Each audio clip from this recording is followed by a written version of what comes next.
All right. We are live. Bonus stream. Here we go. See if we can't get our mocks popped up. For those just joining, first bonus content stream of the year. Should be a fun one. What we're looking to do is be breaking down any of the rosters from the draft, going into a little bit more nuance, pick by pick, what I would have done at certain spots. I want to go a little more in depth on your questions, ask you a couple questions about your questions, go a little bit deeper, try to find some better answers and better heuristics, thought processes as to how we go about this and solving the draft this year. So I'm actually going to get the draft board pulled up. And let's break it down. Sorry, give me just a moment here. All right. Let's get that on there. Okay. Here is our lovely draft board. See if I can't frame this a little better for you. Yeah, this was a good one. I greatly enjoyed this draft. I'm loving that right now. The draft community we're building over here is very strong, very competitive, very representative for all the folks that like doing mock drafts on the various platforms. Live drafting with you guys is some of the best, if not the best, off-season prep you can do. And we're doing it early enough. I know we've done these last couple weeks anyways, but this ADP is so much sharper than what you see out there. So this is almost the early ADP, and I think a good tool to study from a little bit. So if you guys have questions, whoever's listening in chat after this, if you have a team that you want me to break down, certainly let me know. Otherwise, I'm just going to go ahead and break down my team pick by pick, kind of what I was thinking. Happy to break down yours as well. And if anyone else has, if you want user submitted, what we want to do in this bonus stream is, bring me other drafts that you're in. Maybe we want to break down your Scott Fishbowl draft or your entire Scott Fishbowl league. If you have some friends in your league, Dynasty startups that you've done or maybe are in the middle of and want to break down a couple of picks. I know in Philadelphia's chat, I know they're usually having quite a few questions about that too. So yeah, definitely just get them in our Discord, and if you post them in there, we'll be bringing them up. And so let's break it down a little bit. Let's see what we got here. So I was drafted. We randomized. I was from the 102. Initial observation for sure is this year I significantly like the right in the middle or at least the second half of the first round, particularly because of what happens in the second round. I think there's a massive tier break after Bucky Irving here at 2.6 and London at 2.7. And honestly, even witnessed by Hampton going as early as 2.9, which he's going to have to creep close. I mean, he's going to go in the third round for me, but I'm starting to get to the 2-3 turn with him because of the lack of other options that are like, what's up, Doc? Glad you're here. What about your draft? Yeah, happy to look into it. Let's dive into that right now, my friend. All right, so Doc Watson, we're going to be breaking you down here. Drafting from the 107, one of my favorite, if not my favorite spot to pick from. I might take a couple picks late, but generally I want to be as close to the middle. I'm that falling value guy. I always have a few guys I like in every range, and so I can get it from both sides. You have one of my ideal starts. CMC is definitely my pick almost across all formats after Chase, Gibbs, Bijan. I actually have CMC ahead of JJ, and he's pretty close with Barkley. I think Barkley is slightly safer, but the more competitive my league is, the more I want to draft CMC. I think he has the highest ceiling of any fantasy player pretty much any given year. Maybe this is his last year or two with that category, but I still think it's there. And with all the weapons in the offense kind of seemingly falling to the wayside, I think the 10 targets a game McCaffrey is probably incoming. So I like that quite a bit there. I would have taken CMC over Derrick Henry. But in general, he's one of my targets in round one, and you got him. And then, as I mentioned before, coming back on the turn here, I think there is a big tier break, as I said, with London and Bucky.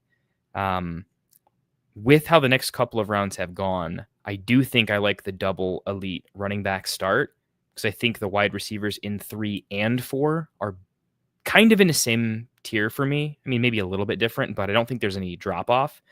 Where I do think there could be a little bit of drop off in the running backs. You could get sniped. You might have players in a similar tier, but like one guy a lot more. So going and getting your guy before a tier break happens. In your spot, I would have done the exact same thing, and I would have gone Bucky for sure. In this format, I'll just say there is additional consideration to London here, specifically in 2 wide receiver drafts.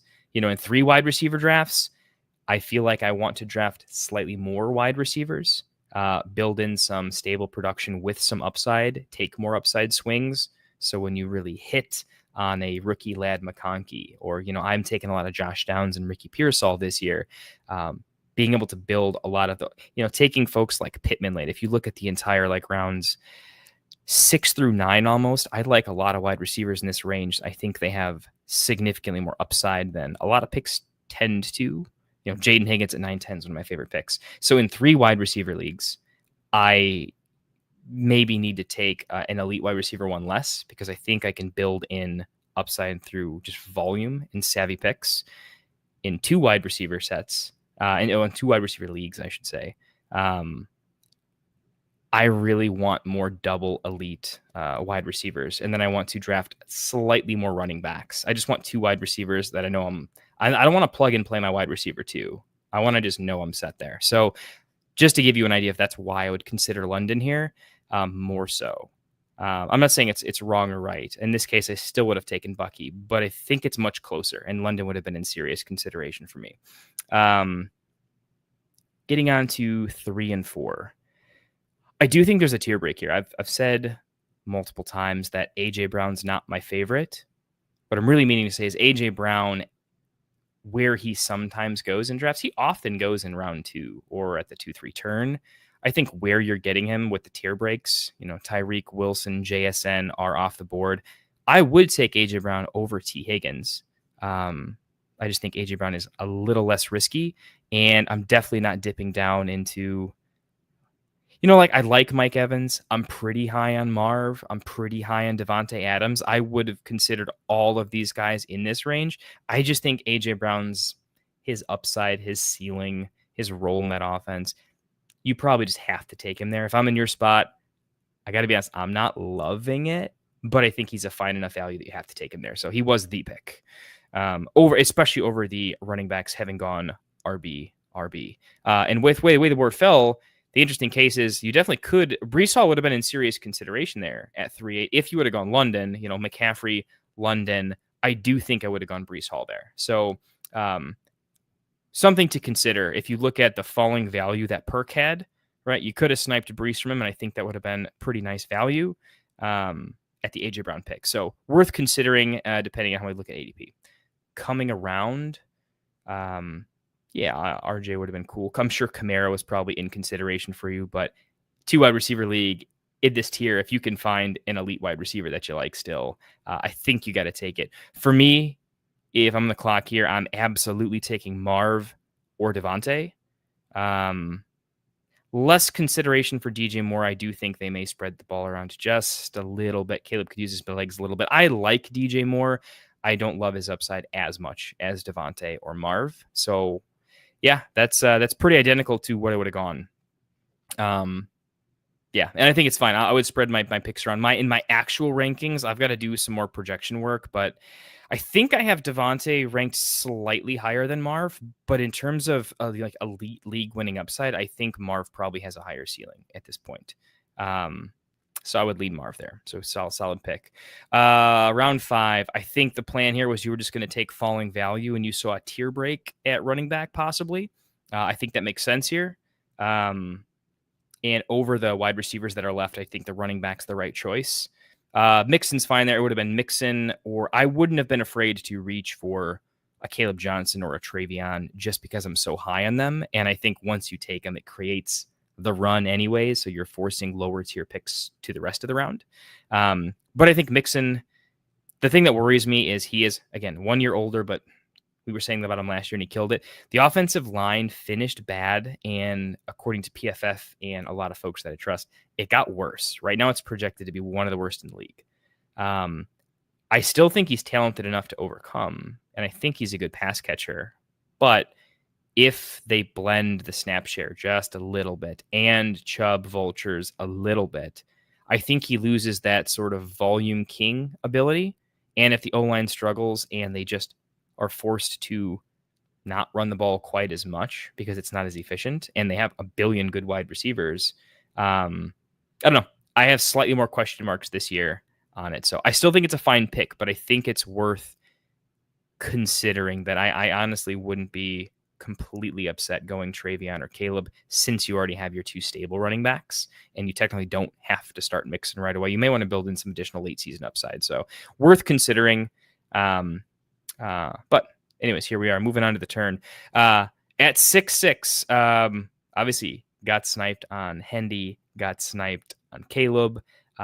I do think I would have gone Hunter here. Exactly. I do like the upside in two wide receivers. As soon as I have, my AJ Brown and Marv here, I want to shoot for guys that, we got flex spots in consideration here, but I want folks that have the chance to legitimately push my wide receiver too. I just want elite upside. I think it would have been Hunter or Ridley. Like, I really just don't see Waddle or Rome or Josh Downs having the same ceiling that either of those guys do as really successful potential. Like, I call Hunter a wide receiver 1 because I think it's like a 1A, 1B, like a double alpha situation. Yeah, it's risky. Everyone knows that. But when it hits and if it hits, I think it's pretty ridiculous, right? It's one of those, like, the year we drafted Jamar Chase in the 6th round, right? That was pretty silly. I think the talent's there. Fantasy is weighted towards upside. The more competitive league you're in, I think the more you have to take bigger swings because everyone's just too good. And you need to build in some outcomes where it really elevates you. So like that pick, I would have gone similar. If I wasn't going Hunter, I would have gone Ridley just for another option. But between the two, I would have gone Hunter. Moving on, we went Hawk at 7-7. I think you probably went Hawk here because you looked at the board. Hawk was probably looking like a value in ADP. I think he's a little elevated. I know he's rising up boards because of the Addison suspension. And JJ McCarthy's gotten some pretty decent reports. So I'm okay with it. I think he's in such a similar tier for me, to be honest, as, like Hawk, Kelsey, Kraft, and Njoku. I think they're close. Like, I think Hawk and Njoku and Kraft are very close. If Warren has an upside case, I think he's there. So it is kind of taking a player that I see as a very muddy tier. I don't see the top and bottom of that tier as significantly different. So you are it's like a slight value loss if everyone's kind of the same in 2 to 3 rounds, if you take them early. But at the same time, who are we taking him over? Was there another pick that I absolutely needed to have? Not necessarily. And in those cases, I think the idea is take a player you like at a position you need if you don't love the rest of the board, because you might see some falling value in the next round. But if you hadn't taken that positional player, you're going to have to pass on a rough situation, right? You'll bleed value later on. So that's why I'm saying it's not my favorite, but it's also not my least favorite pick, right? Because if you don't take him there, I think the correct play after that would be, you can't take Njoku in 9 because he would have gone, right? Do I like Warren in 8 versus Hawk in 7? I think Hawk in 7 is significantly safer, right? And I think talent-wise, at this stage in the career with Hawkinson, I just think is underrated talent. I think he's very, very good at what he does. And I think further removed from the injury, I see a little bit more upside. So who else would I have taken there, right? What I'm asking myself is, how badly do I want Ricky Pearsall over him? The news is definitely going to hurt his ADP a little bit. You could have played the ADP game to maybe get him at 8-6. So because it's also an ADP game, I think the Hawkinson pick is pretty justified. I'm okay with it. I don't think if you're waiting, you might wait a round or 2. I think the optimal range was 7 through 9. You just pulled it on a slightly earlier, but I don't think your next 2 picks suffered, if that makes sense. So for those reasons, I think it's a fine pick. You could have potentially waited. I don't think it would have affected much. The running backs at that point weren't going to affect a whole lot with already having 3, so worked out quite a bit. Now, worth noting, if Brian Robinson or Josh Downs or Rome was still on the board, I would have taken any of those guys for sure without thinking twice. The reason I'm really saying Hawk is a fine pick there, if not a good pick, is I just don't love the rest of the board. I mean, I like Judy and I like Pearsall as the next kind of up for me. And then I'm reaching for them, but I'm still pretty high on Mooney, Trey Harris, Egbuka, and then Ayuk if you have an IR spot. But all of these guys would have been available next round, right? So still ends up working out okay. Moving on, I think I don't know if I talked about it specifically, but I was talking about Perk's Godwin pick. This has overlap with your Debo pick in that, am I high on Debo this year? No.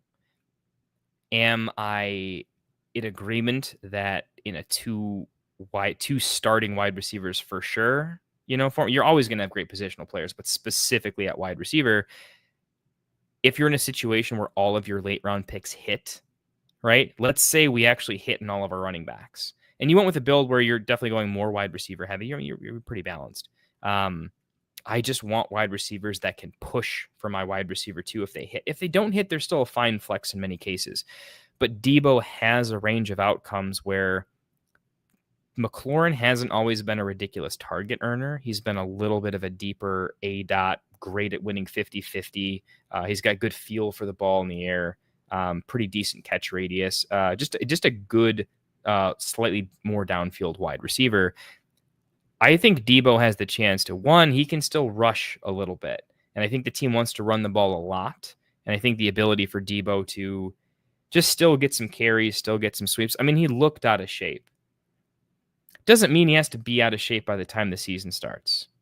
Doesn't mean he has to be in shape though either, right? We have to embrace some sort of risk, but we're in the 8th round. I like the risk-reward ratio of a guy like Debo. If I were to compare a guy like Debo here with a Jacoby Myers pick or like a Juwan Jennings pick, I don't hate Juwan Jennings. I don't hate Jacoby Myers, but I do think the ceiling outcome, like none of those guys are ever going to have a season like Debo had, in former years. And I think Debo is still known from coaching staffs. He's a good guy. He's a locker room guy. QBs like him. The whole team likes him. Every team he's on likes him. I think that matters when it comes to elite upside. If he does get himself in shape, the wide receiver room is super ambiguous. I just talked about him. I love Brian Robinson, but what's Eckler got left? I still like Eckler too. The point I'm saying is those guys aren't tremendously overly talented where we've seen Debo do some pretty disgusting stuff. Doesn't have to hit, but if it does, that's the type of player I want in a thinner wide receiver league. So that's why the pick feels gross sometimes, but I think stylistically it makes sense over other picks, and I get the idea. I think that's what you were going for. If you weren't, certainly let me know. And then to your question, is are they going to get the contract worked out for McLaurin? Yeah, certainly they're going to get the contract worked out. They're just not going to be in a massive rush, I don't think. But I do think that they'll get it worked out. It's one of those situations where I don't think the coaching staff or anybody's going to ding McLaurin. They get it. You got to go get your money. It's your last contract. Do what you got to do. It's going to take a second, but they'll get it done. Everyone wants to go to the Commanders right now, right?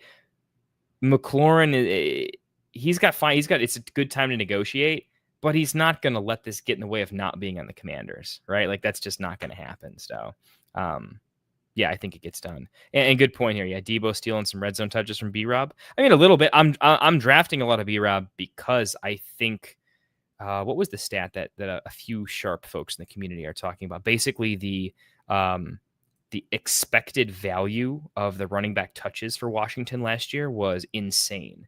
The expected running back first downs, the expected running back touchdowns were actually pretty insane. They actually underperformed what they should have done. So with a little bit more luck, I think that backfield has the chance to do. Who was paired up with DeAndre Swift on Detroit? I'm blanking on his name. Chat, you'll help me remember here at some point, right? But 10 touchdowns and crushed it. I feel like that, but as a starter, right? I think that's super available. So like them quite a bit, but that's why I like the Debo pick there. And then Fanta, what do we got? Hawk's going to have a great year. JJ excels in middle of the field. Yeah, that's a good point, actually. That is a very, very valid point. Throw into a good tight end, similar build. Yeah. Looking like a good pick. Yeah, especially with the Addison situation. I mean, as a tight end, if that suspension's early and Hawk can become involved in the offense from a play calling standpoint early on, that just, that stays around. No, not Roshan. This was not on the Bears. I'm talking. It was when Swift was still on the Lions. I'm trying to remember who his backfield teammate was. It's just the name is escaping me. I can literally picture him right now. I can hear him talking. But that level of like the touchdowns just came for the Lions running backs. I think that's going to happen again for the Commanders in a better way than last year. Jamal Williams. Thank you, Doc. There you go. That's exactly who I'm talking about. But he was the 2, right? I think he can have a Jamal Williams type of pick. What did I do here? Zion? Mr. Philadelphia. Thumbnail image. Do I see me at the 3 spot? Maybe. I don't do the thumbnails. I am technology challenged. I don't know what I'm doing. So, and you'll know when I do a thumbnail because it will not be pretty. This, you could call it the after show. It's not really the after show. We'll figure out what we're going to call it.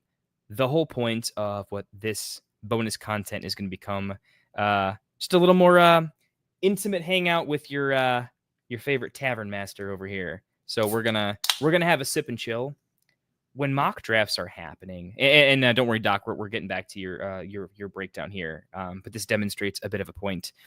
When we're in the mocks, it's me and Classic and other guests, right? But there's a mock going on. There's picks to be had. There's questions to answer. There's just a lot to give a take on. There's a lot to talk about. And so many little spots are missed. You can only fit in so much time. And honestly, we need to make those shorter and shorter because I want to fit in more content. And, no one really watches the mock drafts. YouTube doesn't like promoting the videos if they're like ridiculously long. So cutting that a little bit short and then doing more bonus content made a lot more sense. But because I'm able to slow things down a little bit, what I want to do is be able to answer the question behind the question. When people ask for a roster breakdown, oftentimes if I'm going to break down 3 or 4 rosters, I'm breaking down build quality, right? I'm breaking down ranges of picks, stylistic choices, but I'm not really breaking down this player versus this player. Would I have taken this player? Who would I have taken? If not, why? If I went with another player, how would that affect other picks? What if it's a situation I'm actually up in the air about and I'm considering changing my own rankings for? I want to go into it to that nuanced level. So maybe we get less views and things of that nature, but I hope for the folks that do join, and this event will eventually be sub only for loyal members of what we have going on. I just wanted to give more back, more in depth, and get into the highest level of nuance and strategy that we can with mock drafts and drafts in general. We'll do more than just break down the mocks. If we go long enough, depending on how often we do these, we'll certainly be breaking down some user submitted content as well. So if you have Dynasty startups, if your league just did a mock and you want to submit that, happy to break it down, as it's valuable for everyone else to see what other leagues are doing, what decisions people made in other leagues. Is that's just good market data that we can build from. So that's the idea. But y'all are the fans here, but we play together, right? I'm not some big famous analyst yet, but in the meantime, I just want to talk competitive fantasy football. You guys seem to enjoy my thoughts on the game. I don't think they're terrible either. And I wanted to find a solid place to break that down and to answer more nuanced questions, a little more of an intimate. If there was a fantasy football show on at a bar and we had some wings and a couple beers, let's say it, but take the bar out of it, make it more fireside chat, right? That's kind of the idea we have going on. So anyways, cheers, boys. Let's take a drink and keep going. We were breaking down Doc Watson's roster here, so let's keep it going. 9th round pick. Mr. Reed over here. Mr. Wide receiver 1. Golden did go off the board before him. That is interesting, but I don't think it's not like a correct or incorrect thing. I am drafting Reed over Golden. I'm not really drafting either of them a lot, but I'm not drafting them either. I think stylistically, I like the types of choices we're making here. I think this is basically a clone of the Debo pick to some extent, where it's high upside in an offense that was good, could be better. And let's say Golden just doesn't have a massive snap share, or what if it becomes like the Golden and Reed show all of a sudden, where they're just significantly better than the other folks? And I think Kraft is going to be on the field all the time, and it could resemble more of a Miami offense in its heyday with Waddle and Tyreek with speedsters, and they can kind of mirror that with some lower ADOT stuff, like the Chiefs often do. You know, can we do a Rashee Rice, Xavier Worthy clone in this particular offense instead of the deeper ADOT stuff? Anyways, guess what I'm saying is the NFC North is a big offensive division. You got to put up points, and I don't mind drafting a wide receiver with speed who is the one. Who's being drafted not like a one, who has built-in immediate upside and could hit even higher, right? Could Jalen Reed have the last year's Jameson Williams season? Different offensive, vastly different situation, but I think you guys get the idea of just a few more designed targets, a few less chuck it and see, a little more designed stuff, and definitely more of the Devonta Smith is a great down the field target. I think his best use is the Rashee Rice role, though. One of my better Super Bowl bets was him 7 or more catches. Or maybe I had to bet 8. I don't know. He hit it either way. I just felt like, dude, he's going to catch a bunch of slants and he's going to be a first down machine. So similar to what Waddle did in his rookie season, right? So I think there's outcomes like that for Reed and a savvy coach that I think is known for running the crap out of the ball, but I don't think he's bad. So for those reasons, Reed and Debo are the similar types of upside picks. It's PPR and they both don't catch a lot of balls, but their role could be good enough that they could just have a huge ceiling if it hits the right way, and it's 2 wide receiver, not 3. So you want to really push these picks to see if they can push your wide receiver too. You at least want the viability. Let's take a quick question here from FF Season 1 here. What range would I pull the trigger on Mahomes and a Superflex, and what tier of quarterbacks do I have him in? ADP-wise, Mahomes typically goes late round 2, between the middle of round 2 and early round 3 is where I typically see him in redraft. This is interesting because right now, I'll be honest, I have been liking late quarterback and later quarterback and super late quarterback, and I'm trying to push the physical limits of when is it finally a mistake, and I have not found a point where it's too late to draft a quarterback. I'm going to be honest with you. So for those reasons, where he goes, I am not drafting. I'm almost not drafting him at all FF season. He would have to fall to like a level of it's a mistake, because stylistically I'm just not realistically drafting an early quarterback. I like the idea of loading up on positions in like the first 5 picks. And in Superflex right now, I'll be honest, I'm not really sniffing quarterback until round 6. And then I'm doing lots of double taps so that I don't get completely boxed out, because I don't need a third quarterback. I really don't feel the necessity immediately. I do want to draft one. So that's why I'll often double tap if I'm at a turn, but not until 6, maybe even 7. I've pushed it pretty late. I'll show a mock later on if I can on what I did. You know, it's a slightly risky play. I end up with a lot of Bryce, Cam Ward type of stuff, with a lot of A-Rich as my third quarterback. Very fine. I love JJ McCarthy this year.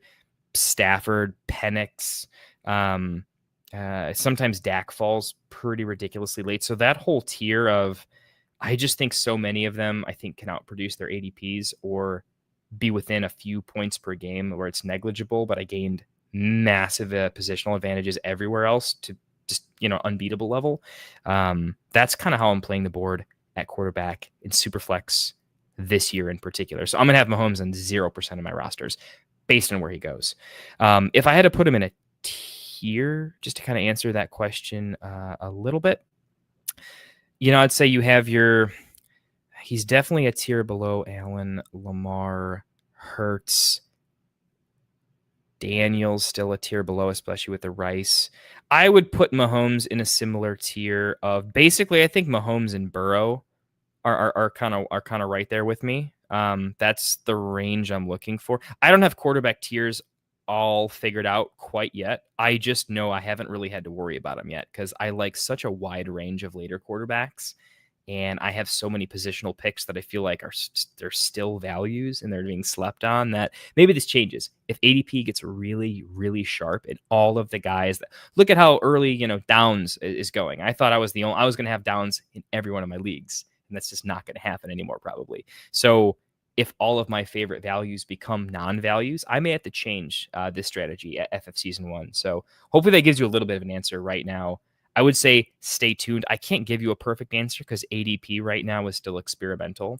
And more of us in these drafts are able to take late quarterback, but we usually know. I mean, anybody that's in a lot of leagues that does a lot of mocks, you've seen it happen, right? Where quarterbacks, I don't want to get screwed.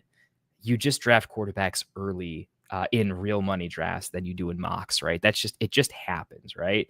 And so because of that, we want to do as many competitive ADPs, and in the mock tournament, it kind of gets there. But just in general, even from the mocks, right when the season happens, just know quarterbacks are going to go a little bit earlier. So we'll have to see how that changes my strategy a little bit. But that's kind of where I'm at with them. Yeah, moving on here a little bit. Let's finish breaking down Doc's draft here. We'll get into some more questions, maybe some other drafts as well. We just did the Reed pick going into round 10 and 11. Let's do the pair here. So we went with Najee in 10 as our RB4. So it's either RB4 or we go wide receiver 6. Definitely at this point, I think the replacement value, like, do I like Kyle Williams? Yeah. Do I like Hollywood Brown? Yes. And rising on my board with the suspension, right? Like, that pick I think should go earlier. How early, I don't know, because I like all the wide receivers in front of him too. Wandale, I think, is criminally underrated if the quarterback play does improve. I don't love Russ, but I mean, it wasn't great last year, and he still caught 100 passes, and he was a second-round pick right in the NFL, right? I remember I was in on Wandale in the draft process. I still think he's just a talented wide receiver. Not having a ton of yards after the catch. Yeah, Tyler Lockett was phenomenal for a long time. Am I saying, Wandale's Tyler Lockett? No, but I'm not saying he's ridiculously far. He's young. He's talented. NFL players speak highly of him. I haven't heard a bad thing about him. So yeah, I think in all those in consideration, though, you've got 5 wide receivers I like. I think at this point, it's just more value for you. You've got Christian McCaffrey and Nixon on your team, right? I mean, these are slightly elevated, frail old men at this point, and I do think we need to start building in for, if either of them goes down for the year, we're probably not winning the league. But if they get banged up for a week or two and we need to pivot, I think we need to start seriously thinking about that. And honestly, it was worth considering potentially going with Dobbins or White at 9, but I think you were kind of finishing a tier of people that we like. So just keep that in mind. We maybe could have passed on Reed for a Rashad or Dobbins to give us a lot more stability and potentially not getting sniped. Because if Najee goes off, I think you're fully into like not startable production. So you got a little bit lucky in that Najee is still startable, but he's the last of that tier, right? So played dangerously. I think you got rewarded, but it didn't have to fall that way. So for the future reference, I think it may be worthwhile to consider maybe pulling the trigger on someone in 9 because there's a range of wide receivers that we like around later. But none of them are close to 1s. Reed's the 1 on his team. No one else is. So when you look at it from that perspective, it actually was the correct play. So, and Najee, we know the coaching staff likes him. We know they like his archetype. We know his injury is not like a real injury. You know what I mean? Like, he doesn't need the preseason realistically. I mean, it would help, but it's not, it's not too crazy. So because of that, I think his ADP is going to go down because of the injury, missing camp, Hampton season. He's still going to be serviceable. He's still going to have a lot of goal line. I think we're all in on the offense. We're in on the running back room. We're in on the O-line. And I don't think there's a third RB that's getting any touches realistically, in my opinion. So yeah, I like that Najee got I wasn't drafting him when he was perfectly healthy and everyone thought he was more like the 1A to the 1B. Now that injury, if you want to call it that, the firework incident, eye injury occurred. I think his suppressed ADP is putting him into a value range for me, where now he's more draftable. And I think you made a savvy pick there and a stabilizing pick that can get you 10 points on any given day, and is the smart play there for sure. I wouldn't have gone any other direction. Now, it's worth noting you went Najee. You could have gone Garendo. You have CMC. That is in consideration. Now, I think it's hard to take Garendo there because I reached pretty far in ADP on Garendo. And then I reached pretty far in ADP on Ford. But if you just throw ADP out of the window and think about it more in terms of pure tier breaks, right? I think those are all pretty close and better than the wide receivers until that last little range, kind of comes through. So I'm just saying, if you specifically have McCaffrey and you're looking down at the board there, if McCaffrey goes down, Garendo is a league winner that saves you your league. Najee is more of a stabilizing force. Like if McCaffrey goes down, you plug in Najee. You'd rather have Garendo if McCaffrey goes down, right? But if Mixon goes down, obviously you'd rather have Najee. And for bye week fill-ins, assuming everyone's healthy, you'd much rather have Najee. So it's just a consideration. It's something to think about to some extent. I think the idea is if McCaffrey's healthy and does what you need him to do, you win the league. It is nice having even if he gets injured, I still think I can win the league. That's like Garendo is such a high-end handcuff that I think it's worth considering. I bet you were playing the ADP game. You were hoping to wheel Garendo for sure, right? And so because of that, I don't fault you for it. But now knowing what you know now about, it's just not going to happen. I think he's going to go pretty close after Najee. I think the Najee, Garendo, Ford, Charbonnet, Davis Benson range, I think in particular, they're all going to feel better than every other pick in this range, well over the wide receivers, well over the tight ends, and all the quarterbacks fall into a similar range. So they're going to look incredibly buried in ADP. But I think you're going to see across enough mocks where they're just consistently going much higher. And I really need to see their ADP rise. So just generally for that range, know that you should probably be taking these players a little bit earlier, because I think they're going to go off earlier and earlier and surprise you. And it's going to be that, I thought I could play the ADP game for sure. And then a full run for 6 picks in a row. That could certainly happen there. And I see you guys in the chat there too. I just want to wrap this one up for Doc in case he has to bounce on us. So coming back the other way, Tank Bigsby over on Jacksonville. This is probably the first pick that's just I'm not the biggest fan of. I see the logic. Makes a lot of sense. I'm too in on Tootin, and I think the 3-headed monster, the what happens. I think Bigsby, maybe he's my blind spot, but I don't think he's good enough at any one thing to be a league winner. I see so few paths where he's a league winner. I see many paths where he's serviceable, startable, but like we like Charbonnet because if you get he's probably okay sometimes on his own, but he's legitimately a force of nature if he gets the job. If ETN were to go down, I don't think Tank is the type of guy that's all of a sudden awesome, right? Like super awesome. I don't like if you start him, there's times where ETN is injured and out. Tank, the coach says he's the starter. I'll have leagues where if that was the case, I still may have an option I like more than Tank, right? In that case, like a healthy Brian Robinson versus Tank as the RB1. Taking the Brian Robinson, right? So because the upside is lacking in the outcomes, I think there are slightly better picks. Like I think the Benson pick is a little bit better there because I do think Benson might be a little more involved on his own potentially. And if an injury were to happen, I think he could actually walk into a massive workload that feels good. And I like that more than Tank, right? I also kind of like Eckler more than Tank just from, I think the Washington running back room is going to have a lot of value. I think it's a team that's going to have a very strong, consistent offense and going to put that backfield in scoring position. So I actually like Eckler to that point a little more than Tank.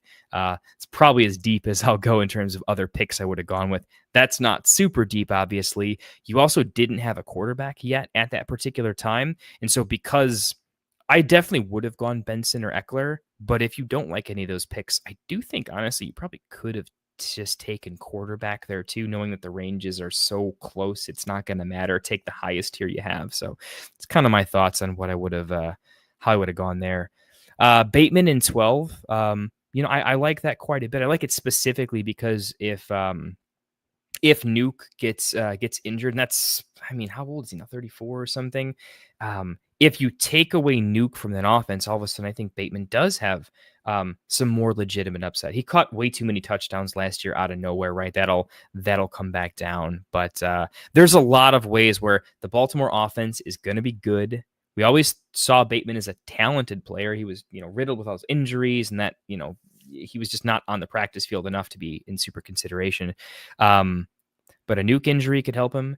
A midseason, I don't think Andrews gets traded, but crazier things have happened. Or if Andrews gets re-injured, we like likely. But I'm just saying that we like all the pass catchers for a lot of reasons. I think he's talented, and I think there's a place where their passing game is just a little bit better. And he's a big part of that. So I do see him as more of a fill-in option. But I mean, at this point, who else are we taking? If you were going wide receiver, it's worth considering that, like, it's Bateman or it's Mims or it's Bryant or it's Tillman or Allen for me. They're all pretty similar. I'm looking for pure upside. I do think there's an argument that Mims has more upside, Bryant has more upside, and Tillman actually has more upside because they all could be the wide receiver 2 with poor wide receiver 1s in an ambiguous, like, the quarterback's going to throw to who's open because no one's loyal to anybody. I think Baltimore's going to try to get Zay more involved. I think they're going to try to get both of their tight ends involved. I think Keaton Mitchell is going to play a little bit more. If you think Chicago has too many mouths, I mean, Baltimore has all the mouths. They're all good. So for those reasons, maybe I would have gone a different way with Bateman. But at that point too, you also could have then taken a Tillman. You did end up taking Allen later on anyways, right? Which was in consideration for me. So if I thought you made a true mistake, I would say so. I don't think that's the case. Just trying to give you my thoughts on some other players that would have been in contention, maybe would have gotten picked there over. So just some thoughts. And maybe a Dylan Sampson I would have got. I would not have gone Tootin there. It's also worth mentioning I would have gone Purdy or JJ McCarthy or Jordan Love to pair with the upside Jaden Reed case. And I do think that would have been quite a bit stronger than Goff. Goff was very hot and cold last year, and his QB6 finish was heavily weighted by uber high-end performances. Losing a center, I don't know. I think, their offense could go more. They actually could go more pass heavy, to be fair. I mean, they scored touchdowns all over the place, but I think Goff could regress to the mean a little bit more. And I think some of those other quarterbacks, I like them a little bit better, not like a lot better. They're in similar tiers. But again, just giving you options at the Bateman pick where I think either he would have been around or other people I would have liked would have been around. But I think stylistically, the idea is if you're not super high on Goff, he was just best available there. It's worth noting that in that 12th range, you can just pull the trigger on a QB if you see a big teardrop off difference, if you wanted to. So worth considering. And then Allen, one of my favorite picks. I mean, that is one of my favorite end of the draft picks. My last pick of any draft, I really want it to be a player that you're going to know what their role is, what the offense is, what everything looks like week 1, and you can make a decision on whether, hey, this feels good, let's keep going. Or, yep, no, hey, we took a swing and it's just not how it's going to be. There's going to be people that we want to run to the waiver wire for anyways. So make them droppable. And I think that's a situation where, hey, if Allen's like a solid 2 on a team, great. And I think that's what Allen's going to be. If that's, well, actually more 3. I mean, I'm less in on Ladd this year, but I do like Trey Harris. But Keenan's just savvy. So we'll see. If the defense isn't as good as the division is great and Allen can carve out more targets, a lot of upside there. So we'll see. But Doc, that's my breakdown for you. If you have any follow-ups, certainly let me know. Actually, we'll go into one of your follow-ups here right now. Thought I could get Dobbins where I picked Tank. He was down the board. Yeah. Another one of those players where in very sharp lobbies like this, where people are only going to make feel-good picks, no one's going to... It's like we're all playing the ADP game, but with like 25% of the available players, because we don't want to be forced to take a gross, like, well, he's a value here. We're just going to take the sexier pick. So Dobbins is going to skyrocket off boards. I could see him going even higher than where we went in this draft, to be honest. But I like the reasoning. I had that plenty, and I think it's the reason you do these mocks is to identify situations, not just players like Dobbins, but situations like Perk. Perk took RJ Harvey, right? That's a build you may want Dobbins on to a slightly more elevated fashion, right? Where he's got standalone value, but like the handcuff potential is insane, like standalone plus obscene upside, right? If you like a guy like Dobbins, just know how early you're going to have to reach for him and what other players he goes around so that you can make the call of, hey, it's the Dobbins range. If you like Pittman and Hollywood quite a bit, if you like the Jaden Higgins and whatnot, if you like those guys too much, you just know I am going to get 0 Dobbins unless it just falls right, so food for thought there. Yeah.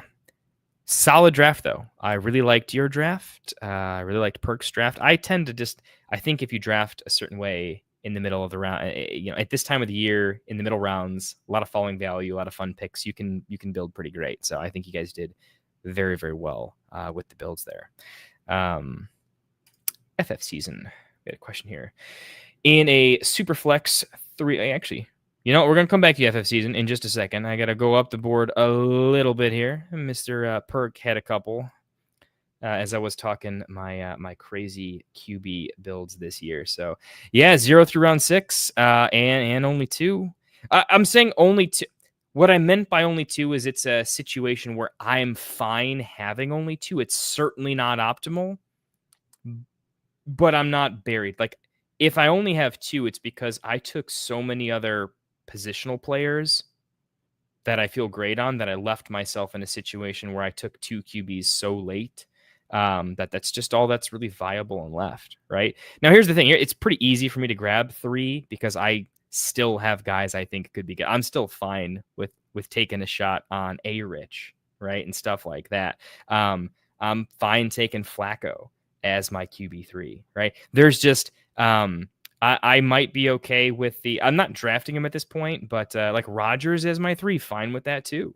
Fine with Russ as my 3. So because some of those guys are just nobody likes them, they tend to go a little bit later than they should. It gives me 1 round buffer in a lot of spots to like I'm boxed out at 2, but I can still get 1 more starter. That's what I mean by that. But yeah, I find that the difference between QB 10, 11, 12 and QB 16, 17, 18 is just so paper thin that I am betting that as a fantasy community, all I need to do is be slightly sharper on the 16 through 20 range and have them actually finish 13 through 14 type. That's enough value that I think I like so many positional picks and I have enough my guys that I think that's how I want to win the leagues this year. I think the other way is like, okay, I drafted tiny bits of value. I just don't think I'm going to find a league winner this year. I haven't identified like this guy is going 2 rounds later than he should. And I want him everywhere. And I think he's going to win me my league. I think I have a better chance at saying you're all kind of a little bit wrong. And that just, it doesn't really matter that much at this range, and the whole range should fall, and it does. And so I'm going to take it at that lower value. But that's right now. Could get Fields as QB2 in round 6. Get a top QB as QB1. Maybe. I mean, I guess part of my call is like, okay, a top QB1. But here's the thing: Allen, Jackson, and Hurts. I don't think Hurts is that good of a thrower of the football. He's okay. He just runs in a billion touchdowns, right? Touchdowns have variance, but not for Hurts. What I'm saying is Joe Burrow goes after all those guys, right? Why? Joe Burrow is a significantly better quarterback with significantly better weapons. He just doesn't have the rushing cheat code, right? That's how the quarterback scoring is, though. Passing quarterbacks, like, did you hit 2 touchdowns or 3? Right? Like, good versus bad. They have so many games that fall just in such a tight range, And last year, the running backs all did really well, and they condensed some of the quarterbacks together in PPG, and Yeah, I can see that happening again this year. So these middle quarterbacks, I don't look at as like significantly better. Now to your point, like one of the top quarterbacks, I don't know. I guess I'm also taking a little bit of a bet that I think we're also overvaluing the top quarterbacks to some extent. And I could see a couple of the top ones falling slightly out of it. No one thought Mahomes would fall out of the top 5 until he kind of did incrementally for a little while. I'm just saying it's not out of the question for some of them. I see a world in which Jaden Daniels, their defense is massively improved. I think the running backs will rush more in. I think his passing yardage could fall a little bit. I think his touchdowns could fall. And I think he could have a much better version of what happened to CJ Stroud last year. I just don't love all of his weapons. They're like, okay, but for where he goes, you need him to run a lot. Like I don't think an amazing pick if he doesn't run a lot. So that's just one example of a guy that could fall a little bit out. Baker, I do think he has slightly more volatility than we might be giving folks credit for. And then look in this particular draft, we got Bo Nix falling to 10. The ADP works very differently in Superflex, right? Because you don't have this falling value. Everyone has I could get boxed out. So it changes the game quite a bit. So we'll see. It also has to do with the tier ranges. I can even pull up. I'll pull up a draft for you later on where you can see how I did it. And I loved the way it came out. Like in Scott Fish this year, I was going later at QB than I think anybody, and I was gonna definitely take 2 to 3, but I only took them at a range where I felt there was a significant tier break at all the other positions, and then I could actually take a quarterback when I didn't want to make another pick. And right now in fantasy, like I think Christian McCaffrey can by himself outscore some of those top quarterbacks if they don't have a perfect season and be more of a league winner than they are. That's kind of my point. And if I can keep taking players like that, I'm going to this year, but we'll see what happens. Looking at a couple of things here. Do I think that Rice and Addison and Judkins are going too early now, given the looming suspension? Yeah, certainly. Judkins for sure. I'm not going to buy that. If Judkins falls, I'm not going to look for like, when is it a good time to draft him? I just think it's probably a bad offense, and I don't hate Jerome Ford, and I love Dylan Sampson in the draft process. So there's just a chance where the talent differentiator is just not big enough to really give him any sort of elite production. I mean, Judkins could have the same role as J.K. Dobbins.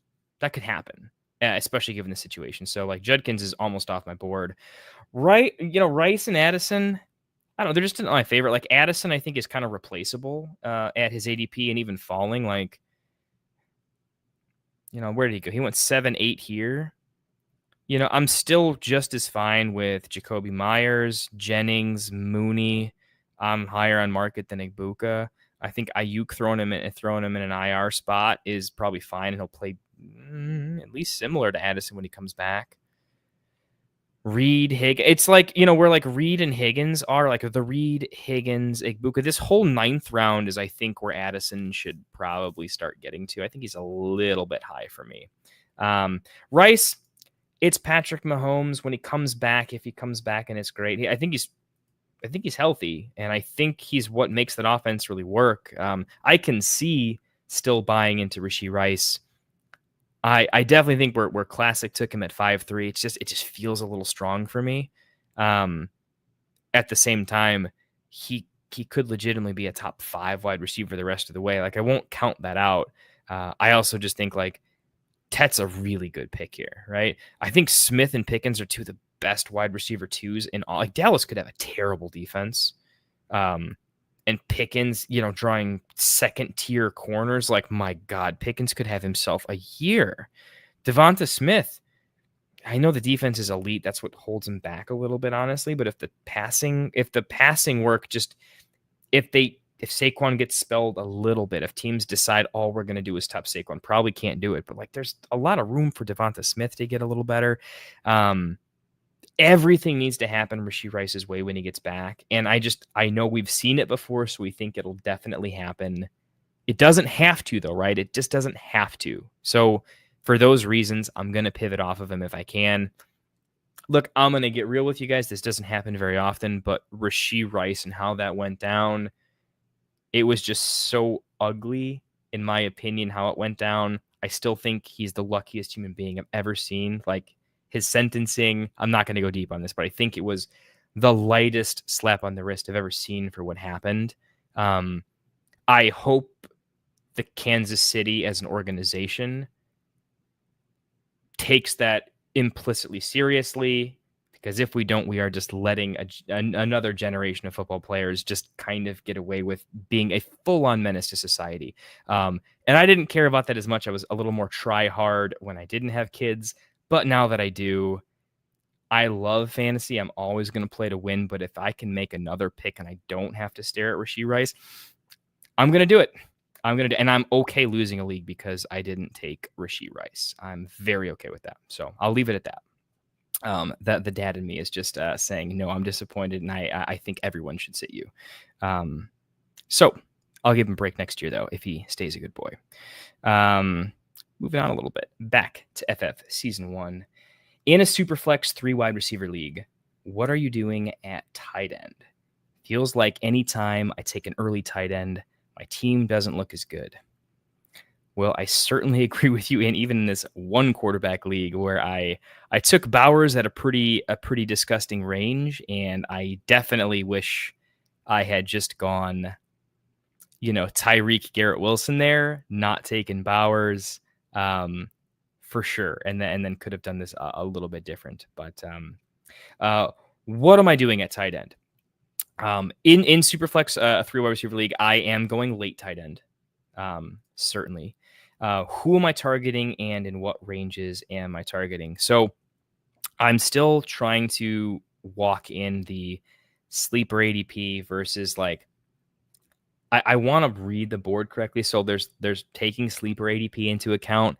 I'm going to look at my favorite analyst boards, right? Like I'm going to look at Fantasy Pros ECR because everybody looks at it, right? I've always been a massive fan of the fantasy footballers. Right above the studio right here is actually I have an autographed picture of them from very, very early on, and that's the hey boys, we're gonna give it a shot over here, gonna fight the good fight, and so I'm looking at the UDK, because I think a lot of people have it, and I want to see what the popular rankings that people may use to influence their picks. How do I find value even in those data sets? Right. So I'm still figuring out where I'm taking it, but it's going to be a range of I am targeting. David Njoku is my favorite value currently. I really see him as a guy that can finish as a top 5 tight end in a lot of different ways. I think he's possibly the best wide receiver on the team at tight end. Jerry Jeudy has a lot of, sometimes he is just a guy. I think he's okay. I don't call Jerry Jeudy bad, but David Njoku was quite good.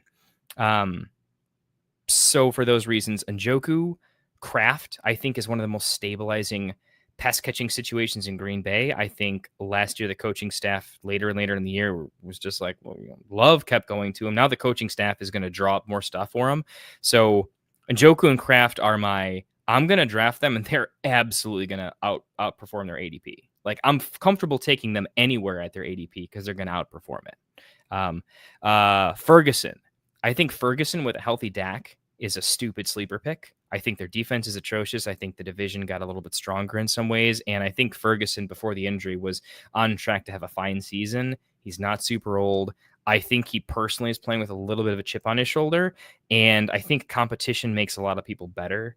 I think having to cover 2 very strong wide receivers, one of those wide receivers being a 9-route specialist in Pickens, I think that even opens up the field for Ferguson and even more of a way. And I think they're going to need to use him more. And he was, he had that run where he was getting so many touchdowns, so many looks in the red zone there. So I think Ferguson's season is back on again, boys and girls. So those are 3 of my favorite targets: Kraft, Njoku, and Ferguson.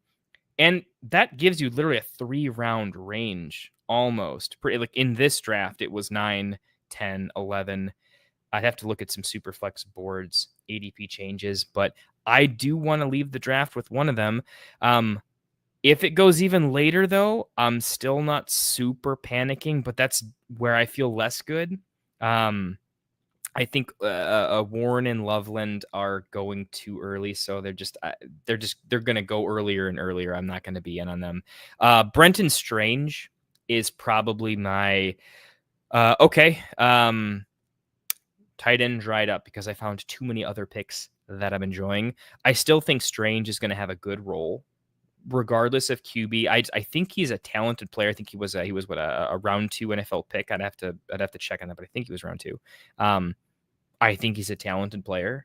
I don't dislike De'Ami Brown, but also I have to bake in the if Hunter isn't everything, or if Hunter finds a lot more success on defense and he just has less of a snap share on offense. He's more of a red zone specific, not a target hog. Basically, when he's on the field, he's getting the ball, but he's just not getting it all the time. I think that opens up a lot of paths to where Strange has just enough volume to be safe, stabilizing, outpay his ADP. Maybe he's got some lowered ADP because the offense has previously been not super projectable, and that could improve a little bit.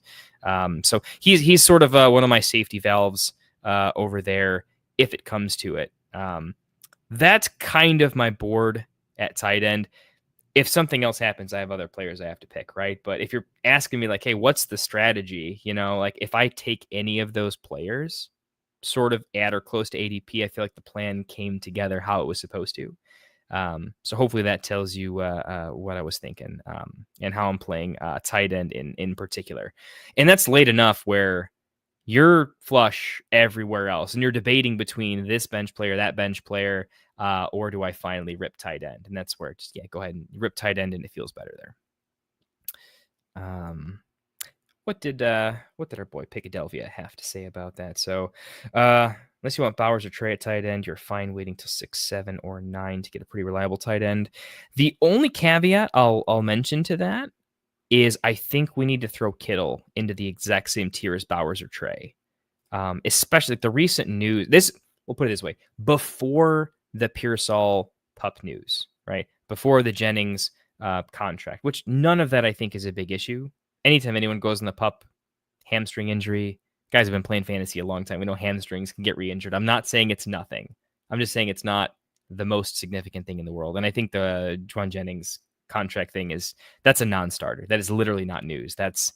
Of course he had to, right? It would be stupid. Someone should tell him like, hey, dude, if you don't get a contract now, you've got to. And I think you're going to be fine. They'll put something together. It's not going to be a big deal.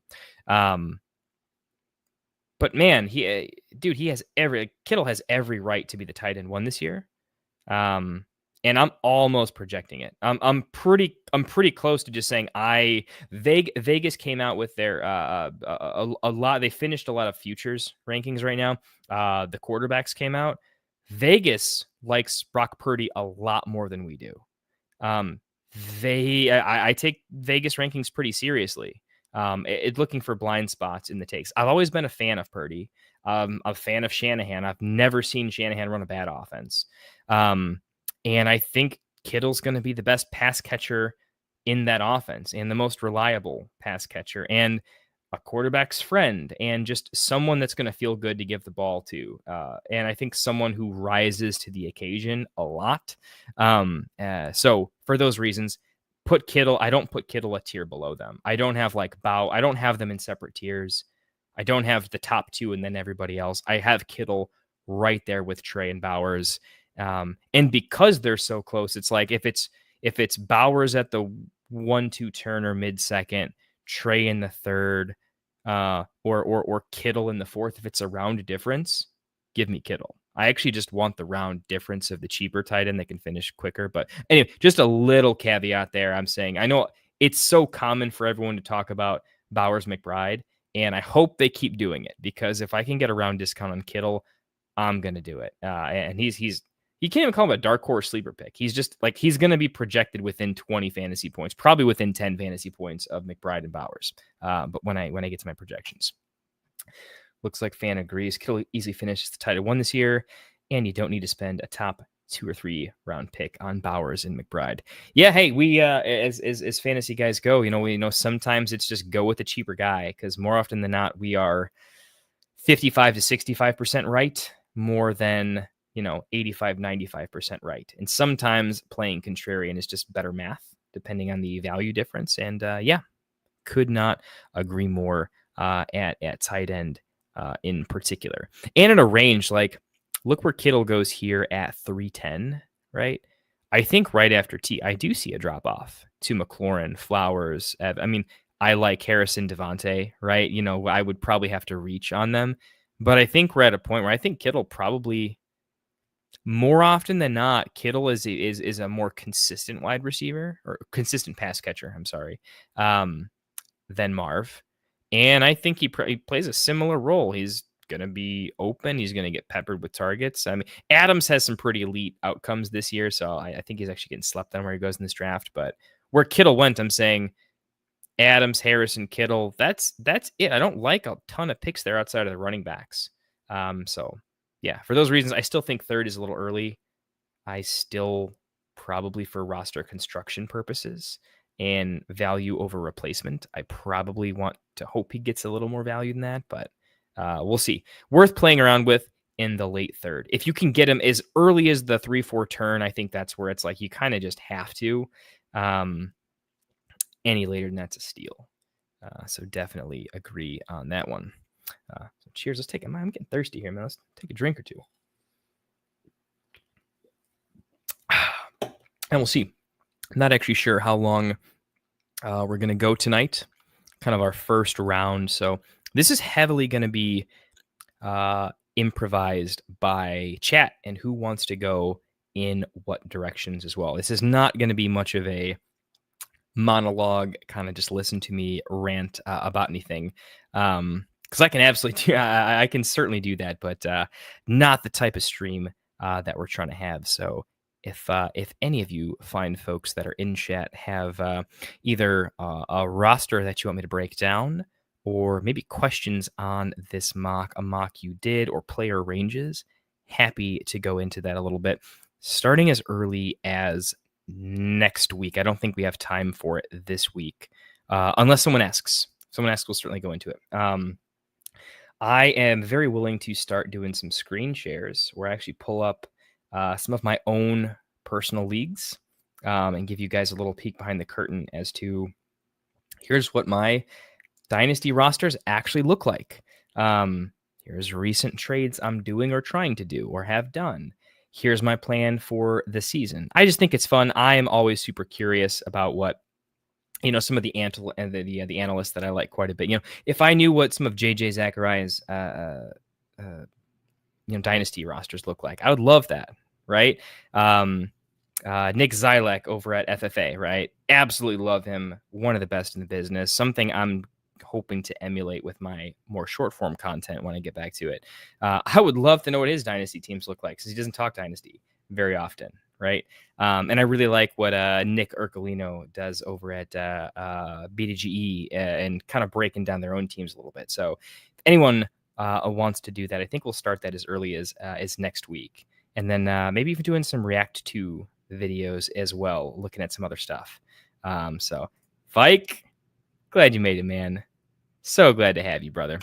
Fanta just before says, I'll take a breakdown. You're here. Let's get it, my man.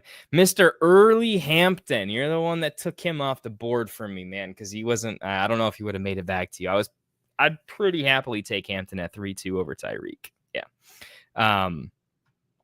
So let's dive into it. JJ at the 1-4. What would I have done there? JJ, Saquon, or CMC. I'm doing one of the three there. Fine taking JJ there. Definitely fine taking JJ there. In a 2 wide receiver set where I want two elite wide receivers. I really do. I feel like I can kind of piece it together pretty quick. I really want to start 2 running backs, 2 wide receivers, right? So it's really, where do I see the value difference a little bit? Just the chances that JJ just probably is the best wide receiver in the NFL, the chance that he finishes the wide receiver 1 this year in a very loaded Minnesota team in an NFC North that needs to put up points. It's not a bad pick. Later into the year, we'll see how I feel about it. But right now, let's see how we feel about it. I'm very happy with JJ at 1-4. I wouldn't look at it as a mistake over Barkley or McCaffrey for sure, and significantly less risky. I think that's worth noting. In round 2, probably my favorite pick there. I mean, at this point, Hampton I'm getting so steamed up on Hampton that, yeah, like I do like Hampton over Kyron. I'll just say that right now. And it's after the London Bucky tier break.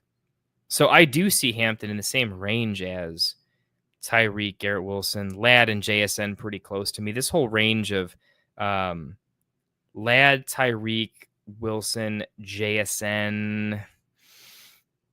I'll pull Brees. I'll pull Brees into that tier. To be honest, I'm getting pretty big on Brees there. This whole range is close to me, but I've put Hampton in that tier. But I think he has probably some of the most league winning upside above that tier. So happy with the pick, and knowing you're going to get someone you like at the turn. I think this was the take Hampton there because there's 3 wide receivers you're fine with. That's how I'm doing the play there. I thought I was the highest in the industry on Hampton. So when I see people getting close to where I'm at, it's honestly, it's scary. It's bothersome because I want to take him everywhere. So if anything, yeah, you found your Hampton truther. I think that's a sick pick. Your draft probably started identical to what mine would have been. I was considering Garrett Wilson at the Tyreek Hill pick. I needed to take Tyreek a couple times in these mocks because I need to know what it feels like to pull the trigger on him and then stare at him. We've all done this, guys. We've all had the players that live in drafts. You just know you're not willing to deal with the mental anguish of not feeling as good about the pick anymore and then living with it forever, right? So that's actually, I was going to take Garrett Wilson here. I'm championing Garrett Wilson as a top 5 wideout this year. I know we're in on Fields purely because he's being drafted as a late running back, basically, right? That gets to play quarterback. I think we're forgetting that he couldn't get better, right? Like Geno, I don't think is anywhere close to what he will become. But Fields will become, I should say. So Fields is still young, and I think he can get better. And I think, I'm not saying I love the Jets coaching staff, but I think Chicago's coaching staff previously, I love it now, was just god awful, and it wasn't helping him at all. So you give him different mentors, I think his career trajectory is a lot different. And I just don't think he's a bad quarterback. I'll hate on a lot of Bears players. Happy to do so. It's not a homer in me. It's that I think he had a bad rap, and I liked him in college. Pairing back up with Garrett Wilson. I just don't think anyone's ready to buy into it again after, like, if they got excited about the Jets and then last season happened. I don't know. I think this is the year I'm actually excited about it. Last year I was tentatively excited. This year I'm kind of in on ADPs. So if I'm saying anything is that Garrett Wilson is a great pick there. Would have been my pick as well. Yeah, your first 4 rounds are what I would have done. Jefferson, Hampton, I would have taken Garrett Wilson there. Really no one else in consideration, by the way. Garrett Wilson, it was not close. At 3-4, if it were me, that is the only pick for me. So hard to give you more advice there. It's more of like, what if Garrett Wilson wasn't there? I think you're taking Trey pretty much every time there at 3-4, maybe. I mean, if it's me, it's like if Wilson isn't there, I do have to seriously think about Trey McBride. I would think about Tyreek Hill, or Brees. Brees would have been my other pick. If Garrett Wilson somehow goes and this all gets shifted upwards, I would have gone Brees there. But as it stands, I like the way you played it. Coming back, I thought, was I considering Downs at where was I at there? Real quick, Rome over Downs. Look, I was not expecting Downs to go at the 7-4, man. This is the earliest I've seen him go. It floored me a little bit. I definitely don't love being at the early half of the draft board. So I was trying to build in a little bit of upside. I wanted to play the ADP game a little bit because I didn't love my roster as much as I normally do. So the Rome pick was one, I think, more objective upside than Downs. Like if he really hits, he's going to hit hard. League winning hard. So I don't think it was a mistake. But yeah, I wanted Downs on the wheel, man. I wanted him real bad. It's hard for me because in leagues where everyone knows, I don't get Downs anymore because everyone steals them. So in other drafts, I still get to draft him a little bit. So anyway, that's that. Devontae. I liked Devontae. Honestly, I liked him over Sutton, over Walker, over Marv, over RJ, over Evans. Kamara's close, but I would have taken Devontae over Kamara too. Devontae is just, man, I think he could be really good. I think Matt Stafford is probably the most underrated quarterback in the NFL. The way that the best players in the NFL talk about Stafford tells you a lot. It tells you these are the guys that see him in practice. He's just that guy. And he's got a great coach. Solid team, not the best defense. Everything is pointing up. Like, Devontae Adams was also good enough last year that I think Garrett Wilson is a phenomenal talent. Phenomenal. I mean, outrageous. Like, his production on the field is much, much worse than he is talented. And Devontae Adams got onto the field and pushed him for production. And you could say that, yeah, but he hyper-targeted him. It's his boy. Targets need to be earned, right? You have to be open enough to catch the ball. And I'm saying Devontae was great on the field at his age, doing quite well. I think he's going to do the same thing to Puka, and he's going to push him a little bit. So yes. Cool. I see you there. Pick. I just checked the DM there, so I'll be wrapping this up here in a bit, so we can certainly chat. So, anyways, Devontae pick, stupid elite pick there, absolutely my favorite. I think you got lucky that he fell to you, if I'm being real, and great pick. Coming around on the turn, I think we were hoping for Chuba. I was never getting you. I wanted Chuba at 5.2 and wasn't able to take him there. Couldn't bring myself to draft Pacheco at 5.2. I'd have to think about this one a little bit. I went with sort of a homer pick that I like a lot this year. But I think Pacheco makes a lot of sense there. It's close for me, right? Because like it's a range of it's Pacheco or Mixon or Connor. And do I feel strong enough that I would legitimately take a Hendy or a Caleb Johnson over that range as my RB2? Having to start him feels a little bit rough. I think Pacheco still deserves to be in the range. I think I may have gone Mixon over Pacheco. But now that I really think about it, overall upside, if Pacheco's fully healthy and looking good and Casey is back to a much better offense and Pacheco gets all the work and all the touches, I think he does. I think he does crush it a little bit. I think it's underrated that what the missile is out there as his backup. I don't think Hunt carves into too much work, but I think he's an underrated backup. He looked really good when he spelled CMC from time to time. Honestly, I have to think about this more. This is a close range. I couldn't bring myself to do it, but I really have to study up a little bit more on how I think and project that backfield. But I do think Pacheco could be pretty good. And I do think it's right. You have to take a running back here. So it is Pacheco, Mixon. Connor's tough because I want to take, if I take Connor, I think it's hurting my Benson. I think Benson's a guy you don't really always want to handcuff. I think you want to go for the upside of drafting another running back and then lucking into also having a startable Benson. So this is close. Part of me is just saying I want Henderson and Caleb Johnson here in a weird way. I'm almost willing to just bet on, I think those guys' range of outcomes could be silly. And I think the talent level on the field, like Pacheco, I think is nowhere close in talent to Travion and Caleb Johnson. So for those reasons, part of me is saying, for the same reasons that Hampton's going 2.9, and I think he's such a good player that it will just not be close when you see him on the field. I think that's how Caleb and Travion could be on their offenses. So let's put it this way. I'm almost at a point where I think I would just take the Travion or Caleb there and say, I think their upside is greater and I think their floor is better than people are giving them credit for. I don't knock the Pacheco pick, though. I guess what I'm saying is I'm not fully sold one way or another here. So there's a range of players I might take, and I have to study up on this range more.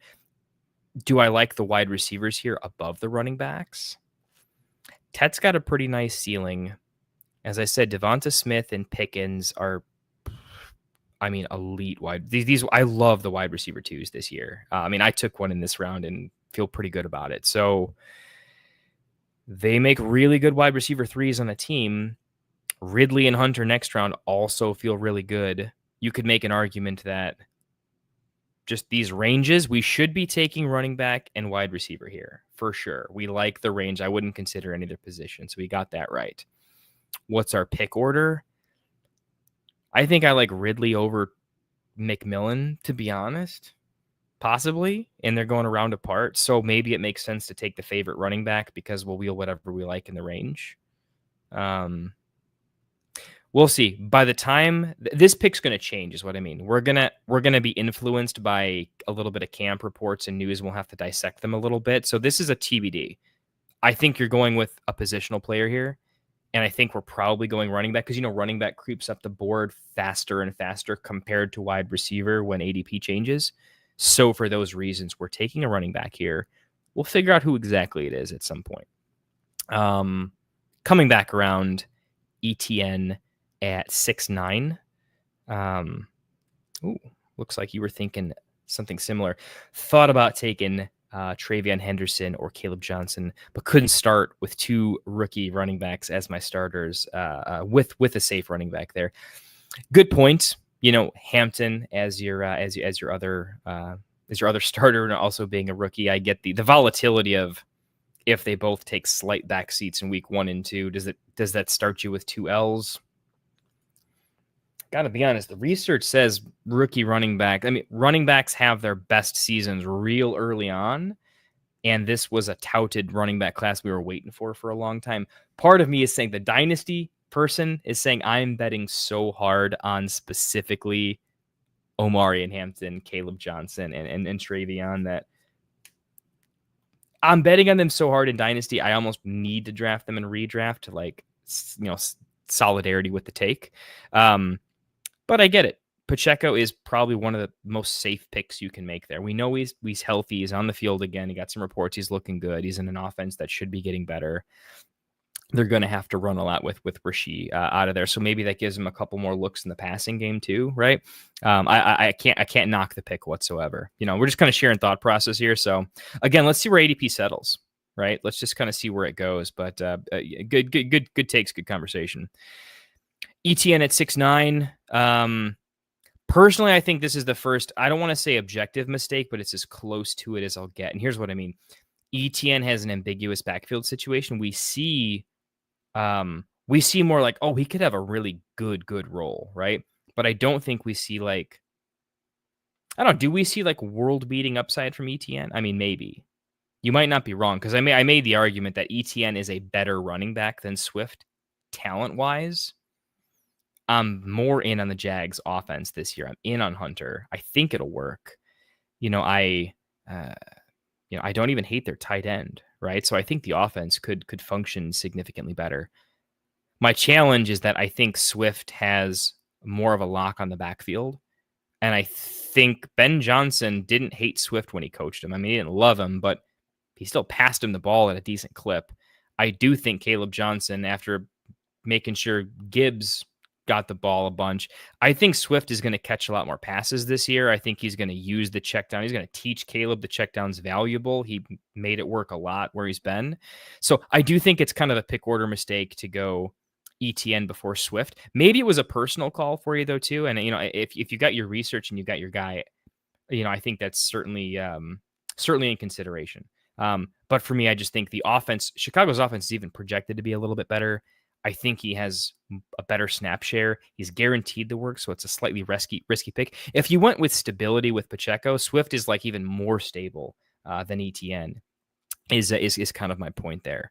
You can even make the case that ETN and Pollard are pretty close, but Pollard was better for the team last year. I think you can make the case that Tennessee is better. They got better than Jacksonville got better. Coaching, quarterback across, they're just better, right? And talent on the field, it's been a while since ETN's looked good. Pollard hasn't looked bad in a long time. His efficiency got brutalized, but on a per play basis, he passed the eye test. I watched the games and Pollard looked very good. Sometimes he got tackled early, but it's not because he looked bad. So for those reasons, maybe I'm fading ETN a little bit much. Let me go a step further though. Brian Robinson. I think who has a better outcome to score 10 touchdowns, ETN or Brian Robinson? I think it's Brian Robinson, right? ETN can get a lot of goal line work sharked from a million different people. Or at the goal line, maybe they want to do more, like not RPO, but maybe they just want to try like, hey, we got our fancy weapon in Hunter. Maybe they don't run on the goal line as much. I think their quarterback has some legs for some of the RPO stuff. So I think you can make an argument that Brian Robinson and Swift are maybe better picks than ETN, and I think I swap them in my rankings a little bit. So food for thought. I'm in on ETN. Let me be clear, but I'm in on ETN below those range of guys, I think. At wide receiver, I think you have to go running back here, is what I'm saying. Like Victorious is saying he likes Waddle there over ETN. Maybe in a funnel. I won't even go into that take though, because it's less about that. It's more positionally. We have a rookie at 2. We have Pacheco. If we don't take ETN here, we're absolutely taking him at the next pick, right? So this is if you want, you can take Waddle or somebody here, but you have to take who's left. If you look at this point in the draft, though, coming back, I don't have Swift yet, so I have just Gibbs. So I'm going to take at least one running back, maybe 2, and the other guy only has Chuba, right? So the chances that minimum 2 running backs come off the board is like almost 100%. The chances that 3 go off are possible. And so for that reason, you kind of had to go running back at ETN and see what wheeled, right? I think that's probably the play. Vike is saying Waddle, and then Aaron Jones would have been a little happier. Yeah, I guess the point is you don't really know what was going to wheel there, I guess is my point. But if you're fine with going as late as Aaron Jones wouldn't have gone above Swift, Pollard, Brian Robinson. I mean, maybe some people would have taken him, but I think the fact is if you look at the whole range, yeah, if you include Jones in there, all those backs aren't going to go. There's 4 or 5 we like. 2 or 3 are going to go. You're going to have at least one. It does eliminate the potential to go RB though too, right? So we have to ask the question, how much do we like the upside of Waddle, Rome, Downs over the range of running backs in that range, right? And how do we like the bring back? We ended up with Mason, but what is that range? Is it thinning out? There's an argument to be made that as running back ADP, because it always steadily increases, I don't think you'll have the Mason Spears tier at late 8 potentially anymore. And I think in this particular mock, you would have had a lot of options on the wheel by the time drafts are actually happening. I think in that spot, it's probably going to end up being more correct projection, right? Not fact. I think, like to your point is what I'm saying. I think by the time real ADP settles, I think that might be a place you have to double tap running back because it's just thinner. I think that may end a tier earlier, but we'll see. Let's monitor this. This is as you do mocks, as more FNMs come up, as you do your own mocks. Keep this specific range in this run of players in mind. See how they go in other mocks and see maybe in the next couple mocks, the range actually goes down a little bit and we were a little too RB heavy, maybe. I don't think that's going to be the case, though. I think RBs are going to go up a little bit. I think the cases where like convincing ourselves that Pacheco is going to be awesome this year is going to go up. Convincing ourselves that Aaron Jones is a value is going to go up. Brian Robinson was a value where he went. I don't think he's going to end up in the 7th. I think he's going to creep up a little bit, right? I think you're more or less going to be looking at like Pollard, Tracy here, and that's maybe it at some point. And for those reasons, I think that's why I'm not saying Waddle's like the bad pick over here, Vike. What I'm saying is I don't think you're going to have the luxury to grab a Waddle here as often as you'd like to as ADP settles. We'll see, though. Good points, and I do agree that Waddle, Rome, and Downs in particular here really do end a tier. I think the difference between them and then Addison and the rest, like Pearsall would have absolutely been in consideration there too. With him and the pup and everything, the other guys are just way more safe and stable. And I think there's even a tier break between Waddle and Rome down. Like Downs, this hurts me to say it, but I think he's still a tier break below the upside of those two, right? He's never had a season close to those two, and he needs to do a lot, and so does the offense. So for those reasons too, if Waddle and Rome are still on the board in this range, these are guys that could finish as top 15 wide receivers legitimately going this late, where the upside is just not there with the rest. So this is a good range. I want to make a lot of picks here. So we're also deciding, again, going with positional picks here. No way I'm touching quarterback. No way I'm touching tight end because this range of positional players is too good to pass up. So just know we are not taking one of those positions here ever. Close range of picks. Let's move on. Let's finish this up. Hopefully we've probably beaten that horse a little bit dead there. But if there's more nuance I can go into, please do let me know. Mason on the bring back at 8-9. This is the first place I think tight end is in consideration. But looking at the board, Bowers, McBride off the board, only one tight end can go. Wouldn't have made sense to take him here. We end up going Mason. At this point, we are... Okay, just a real quick, I skipped over the Downs pick. Fantastic. If not Downs, it would have been B-Rob for me or Aaron Jones. For sure, it's one of those three picks. I'm definitely going Downs. Like, if it's me, but like it's unfair, right? Downs is my dude. I think he's going to be unreal this year. So I would have to take him there. We'll see where he ends up in my ultimate projectable like rankings. Not that my rankings aren't like there's projections and there's rankings. Those are actually two separate things. But I'm curious as to what my projections are for Downs and how that affects what I'd call like my range of outcomes for him, which is how I'd rank him. But I think, man, Jones and B-Rob are probably so safe that they're like still legitimately in consideration. But it's PPR. Give me the PPR machine. Let's go give me some Downs. And you got lucky. You got rewarded because, boom, Mason on the turn. I think Mason and Jones probably should go pretty similar. And in drafts. Hawk being the biggest steal of this draft. Let me ask you, Vike, though, if here's my hard part, because I thought Hawk was a good pick. I can't call him the steal of the draft, though. Mostly because if I look at other picks, how much more do you like Hawkinson over Jones, B-Rob, Downs? Okay, I definitely like Hawk over Tracy. Rome, Pollard, Waddle, Swift. Okay, Hawk over Mahomes, sure. Hawk over Etienne, yeah, I'm probably there. Ridley, Hunter. Yeah, but so Vike's saying he's going to finish above Laporta and Ingram. I'm not saying I disagree. I'm not really in on either of them, right? I mean, like, I'm just saying he's a tight end, right? And I look at those other spots and I'm like, those are really valuable picks over there. It's tough because when the Josh Downs dries up, I don't think the good tight ends dry up right away. Like, I still like Njoku, I still like Ferguson, but I like Hawk. I am in on Hawk. So we were talking about this earlier, like before you popped in, when I was breaking down Doc Watson's draft here.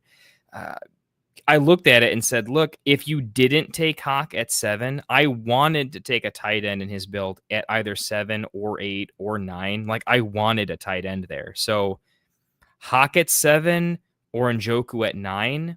If you can guarantee me Njoku at 9, I want Njoku at 9. If it's Hawk at 7-7 and 50-50, you get Njoku at 9, and then 50-50, you get Ferguson where you want him.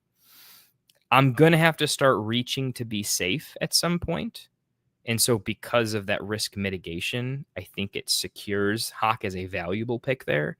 But I just think the difference in those tight ends is a little bit slim to say he's like, that's like a ridiculously elite pick. I do think it was either right or correct or one of the two, but maybe not the stupidest value. I just think that's where he should go. But we'll see. Will he become more of a value as drafts and ADP change? Possibly. Probably. So we'll see. Moving on. Mr. Fant, I gotta take a drink here, man. My mouth is ridiculously dry, and I don't know why. I guess I've been talking for a few hours now. That'll do it. Normally, when you have a co-host, when they're talking, you can take a drink. When you're just running a stream by yourselves, it is very difficult to take a drink. And I've also done the rookie move. I have a bottle of wine in the fridge. I grabbed a carbonated beverage. For those of you that are thinking about getting into broadcasting, rookie move is drinking anything carbonated. Not good. And if you're going to pour it out very tall into a glass, destroy that carbonation. Nothing worse than a random burp on stream, but thankfully, y'all are awesome, so I appreciate that. Okay, that's better. All right, let's round this off, and I probably gotta cut it off. It is midnight in my town, and I have a pretty busy Saturday. Hopefully, recording some more content tomorrow. Actually, trying to get some of my pre-recorded sleepers, busts, values in some different formats. So we'll have to speed this up a little bit for y'all. Mason, 8-9. Great pick. Absolutely love him. For me, if it were me in that spot, I would go Mason or I would go Tajay Spears. Both are RB2s that I'm particularly high on, RB2s that I think will have a sneaky high snap share, a sneaky high roll. But Mason is on the significantly more projectably good team with an offense that should be in the red zone quite a bit. And I just think he's a very talented player, multifaceted, not the biggest pass catcher, but just quite good. The pass catching is what maybe puts Spears pretty close for me, but the fact that Mason might have 10 touchdowns, right? That's certainly a thing. So love the pick. It would have been Mason or Spears here. I like a lot of the wide receivers, but I would assume that the running backs are going to dry up extremely fast. You gotta clearly you take Mason and you just feel fine with having your 4 backs, right? You feel good. You can breathe. Solid. So we come back around. Yeah, I mean, Vikes saying, Mason will probably be the Vikings RB1 at some point this season. Yeah, I agree. The chance that Aaron Jones rolls an ankle and has to miss 2 weeks, pretty high. And at his age, his rehab is going to be slower. As you get older, right, injury risk does go up a little bit, nothing crazy, a little bit, but your body does heal less fast as you get older. Many of you in chat, you know what I'm talking about. It just that's how it goes. So if he's out for 1 week, the chances it's 2 are higher. And the fact that, they're planning on having a good season, Minnesota. I think they want everyone fresh for the playoffs. I think Aaron Jones is a savvy veteran that they want as an on-the-field leader around that time, for sure, where Mason isn't quite there yet. So for those reasons, Jones might be on a little bit of a snap count of sorts and getting Mason more involved. And they want to flesh out how their offense is going to work using both. So we could go ahead nauseum on that. Mason, a great pick. Coming back around, Snipe City, I would imagine you liked a lot of the picks that went before. We end up going Egg-Buka. Others in consideration for me, and Egg would have been one of them. If I'm you, it's Egg or Ayuk or Reed or David Njoku or Jaden Higgins. It would have been one of these. Now, looking at your actual draft, knowing I could get Kraft in 10, I would have done what you did. I don't necessarily know if I would have gone Egg-Buka, though. I think I would have gone for more sustainable season-long upside, I think, where I think Egg-Buka is going to have more... He's going to have some games where he pops, but I think his role is going to be intermittent. The ability to know when to start Egg-Buka may be more difficult. You'll want to start him a lot. It won't always work, I think, is my call here. So if your league has an IR spot, I think that makes Ayuk a premium, right? You're going to have plenty of startable options, and he's going to be back on the field before bye weeks. So free roster spot, extra draft pick. You went quarterback to end this draft a way I want to, right? If you can throw Ayuk on the bench and pick up a free quarterback, right, or free anything, super valuable. So if you had an IR spot, I'd go Ayuk. I would go Reed because I think Jordan Love could be better this year. I think the team could be better this year. And I think the upside of what Reed could be fighting for his life to hang on to the wide receiver 1 role. I think Reed probably knows you got to do what you got to do. It can go one or two ways. Either he could complain and it could not be good, or it could force him to just be better.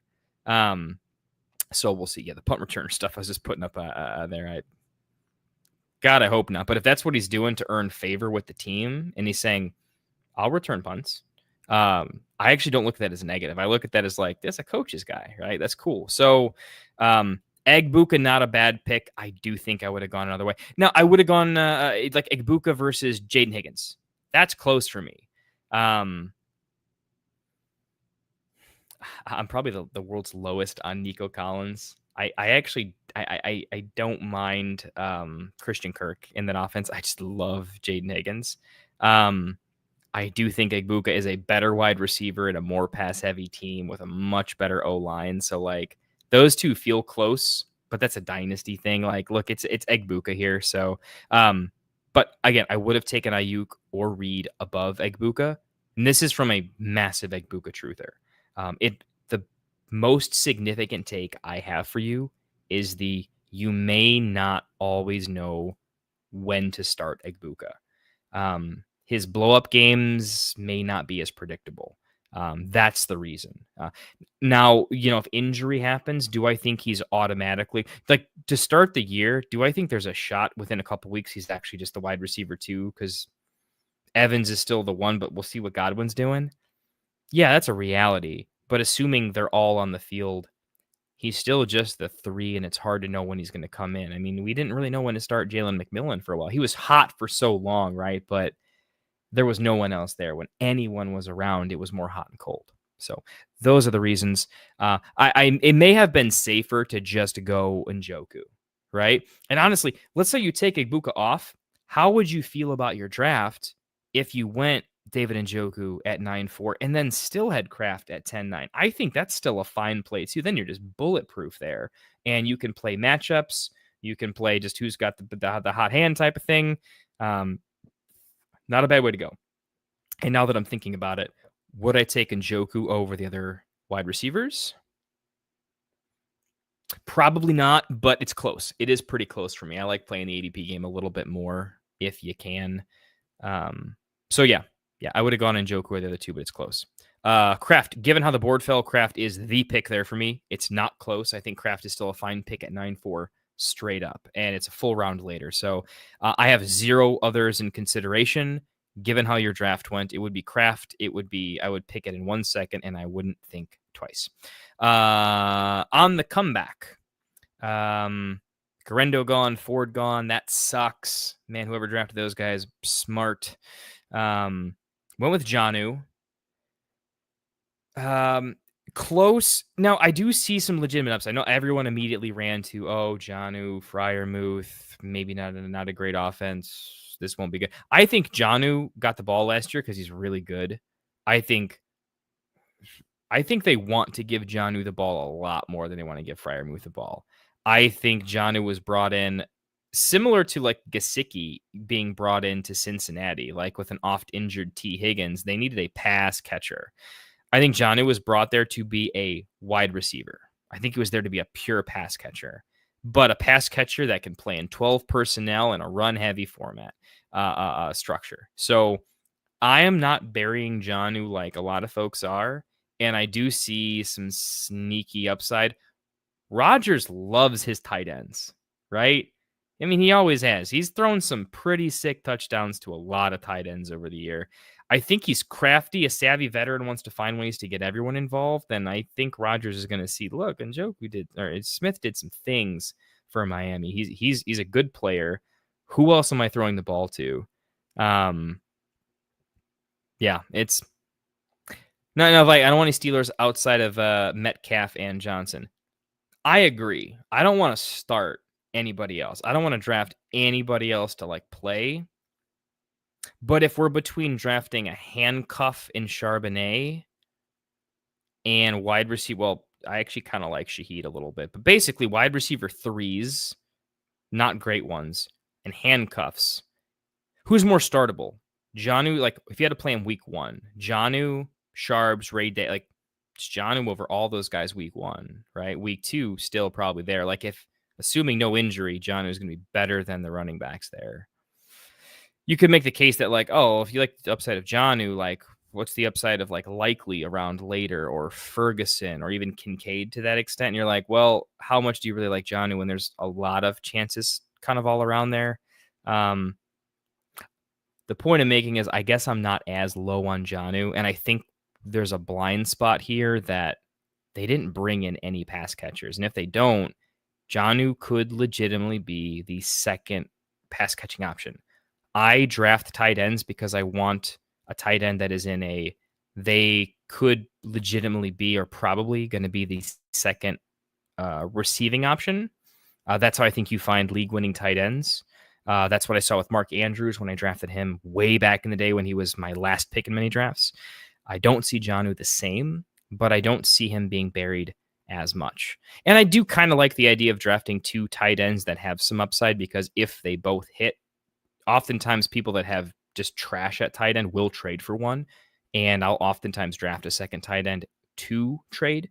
And so I don't think the strategy is bad. If you don't go with Jonnu there, I do think it would have been in consideration to take Ferguson or Kincaid or Likely as just a solid pick that might be a draft to trade, a little bit of insurance, combination of the two. So I think that's fine. Could have gone with quarterback here as well. In 11, I think it's worth noting that, yeah, I'm doing the same like super, super late quarterback play. And where you're looking, there's still so many options there. Uh, with the way the board fell, like it went perfect for you. But I think you could consider quarterback there. But with some drop offs at other tiers, I think it's a fine pick. Coming, we got the long turn here. We've got Bashal Tutin. And I think where you took him, that makes a lot of sense. Having ETN, you definitely secured the look. I want the upside backs in this offense. I want to take a big swing that like either ETN hits the home run, and if he doesn't, maybe the team needs one, and maybe Tutin really hits it. I think it's fine. It's a great pick. If injury were to happen, the tough part for me with Tutin is like I still think if ETN were just done and out, it's a timeshare, not a full runaway situation where like I think Tutin is my dynasty guy because I'm looking not this year, but at what could be next year with ETN walking probably. Searching to payday elsewhere that he won't get in Jacksonville. But we'll see. I think he has a little more voodoo doll upside than legitimate upside this year, but again, I'm a Bashal Tutin guy. I think he's got a great prospect profile. I think he can do a lot of things. I think he's talented running back. I think he's like the what did not the FF the Dynasty domain guys did a little profile on him with the flock over there, and they basically called him the best running back drafted at his draft position in NFL history, and that's kind of fun. So it's certainly not a bad pick. The only choices here are: do you go with a quarterback tier break because I'm definitely taking one or two? You have guys that you love regardless of who gets taken there. So yeah, I agree. I do think that Dylan Sampson probably should be in consideration there, as I liked Dylan Sampson just as much, if not more, than Bashal Tutin in the draft process. Tutin's on a better offense. Sampson may get more work, possibly, than Tutin, but they're pretty close. Underrated pick by Breaking Ball here too in Tyler Algier, the one of the most valuable handcuffs in fantasy that gets slept on way too much. Like Tyler Algier should be considered more of a Garendo than he is. And he was better than Garendo before we even knew who Garendo was, before he was drafted. That's just the truth, right? So just by the way, guys, Algier's got to go earlier than 13-1. This is just disrespect. I mean, I know it's the unfun pick because you're like, I will not play him outside of injury, but if an injury were to happen, he's as good, if not better, than the 5th round running backs, and he's probably as good as the 4th round running backs if he gets a shot. That's how good his upside is. No one else in this range has that kind of upside if they get the role. So just my 2 cents. Yeah, he's getting slept on a little bit. To finish your draft, literally perfect. JJ McCarthy is exactly the pick I would have made there. I think it's the right pick. I think you have Justin Jefferson. So like, I mean, come on, what are we doing? Of course, if that all works out, it's going to be perfect. He's got legs to run. I was a big proponent of in rookie drafts. I'll say it right now, and I'm still right. You guys know I was right. I was like, God, why are we taking JJ McCarthy above Drake May? This makes no sense. And it's interesting that McCarthy goes above Drake May, but in Dynasty, right? Drake May's the guy. We all think he's going to be the guy for years to come, but maybe they'll get close. But in redraft this year with the weapons, with everything they have going on, yeah, it's a sick pick there. I do like McCarthy. I do like McCarthy over Love, but they are so close for me. So close. Love is safer. Let me just be honest. Love is safer. You go JJM, you got to take another quarterback just because maybe he has more. He's not a rookie, right? But things could happen. So anyways, moving on, JJ, Love, or Fields were my picks there. Some consideration for Dak, some consideration for May. Them in any combination is great, and I do think you should have taken 2 because of the slight volatility in JJ McCarthy. I think you didn't need to take Stafford necessarily. Like, he's fine, and you have Devonta Adams, so you get the double stack potential. If one offense blows up, you just might ride the hot hand in matchups and keep both quarterbacks. That's certainly viable. Yeah, and I was going to make the case for maybe there's a shot that you just take A-Rich there, because if he gets the starting gig, he's got a chance to, like, he still has the chance to be impeccable. It might not happen. Stafford with Adams and what that offense could be with Adams and Puka, and potentially more passing touchdowns than the rushing touchdowns that Kyron had. Yeah, I think you made the correct play there. It's close. It's close that I think the play was Stafford or A-Rich. So, with that being said, there's a lot of picks. I mean, how many picks probably would I have had identical to you? Jefferson, Hampton, Wilson, Adams, Downs, Mason, Kraft, McCarthy, and maybe Stafford. I would have made literally the exact same picks in those spots. All around, structurally, late tight end, late quarterback, my favorite structure this year.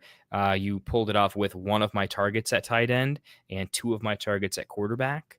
I mean, from a build order standpoint on what I like this year, perfect marks there, specific picks, very, very high marks. So I think I've given you all the nuance I possibly can. Well played. Let me know about follow-ups. Going back to chat just for a little bit here. Don't think I forgot about you guys. I just wanted to finish that off and not get too interrupted as well. Wide receivers drying up after Jennings and Mooney. I agree to some extent. I would still keep. I mean, Trey Harris, especially with the recent news, and just I like that offense. I think Trey Harris is in a different risk category than like the for sure volume expectations of Jennings and Mooney. So put him in a separate tier. Ayuk, I mean, if you have an IR spot, you have got to include him in that though, right? I mean, maybe he starts off a little bit slow, but they're going to need him, right? And 90% Ayuk is probably just as good as Jennings, right? Jennings was never really a big thing outside of him being needed. So I would still keep Ayuk and Reed. I would keep Ayuk, Reed, and I mean, Higgins is risky, but like Diggs and Pittman, I think you still have to pop in that category, perhaps. Yeah. I mean, he might suck, right? But the chances that he sucks versus like range of outcomes, right? Is the range of outcomes that let's see what you're saying here. The range of outcomes for him is he could be good, he could be okay, he could suck. Is he a talented player? Like, does he know how to play wide receiver? Yeah, I think so. Will he be fully recovered? Probably not. Will he start a little bit slow? Probably, right? Does the team need him badly? Does the team pay him a lot of money and he'll have to get the ball? Probably. Do I have ridiculous ceiling expectations for him? No.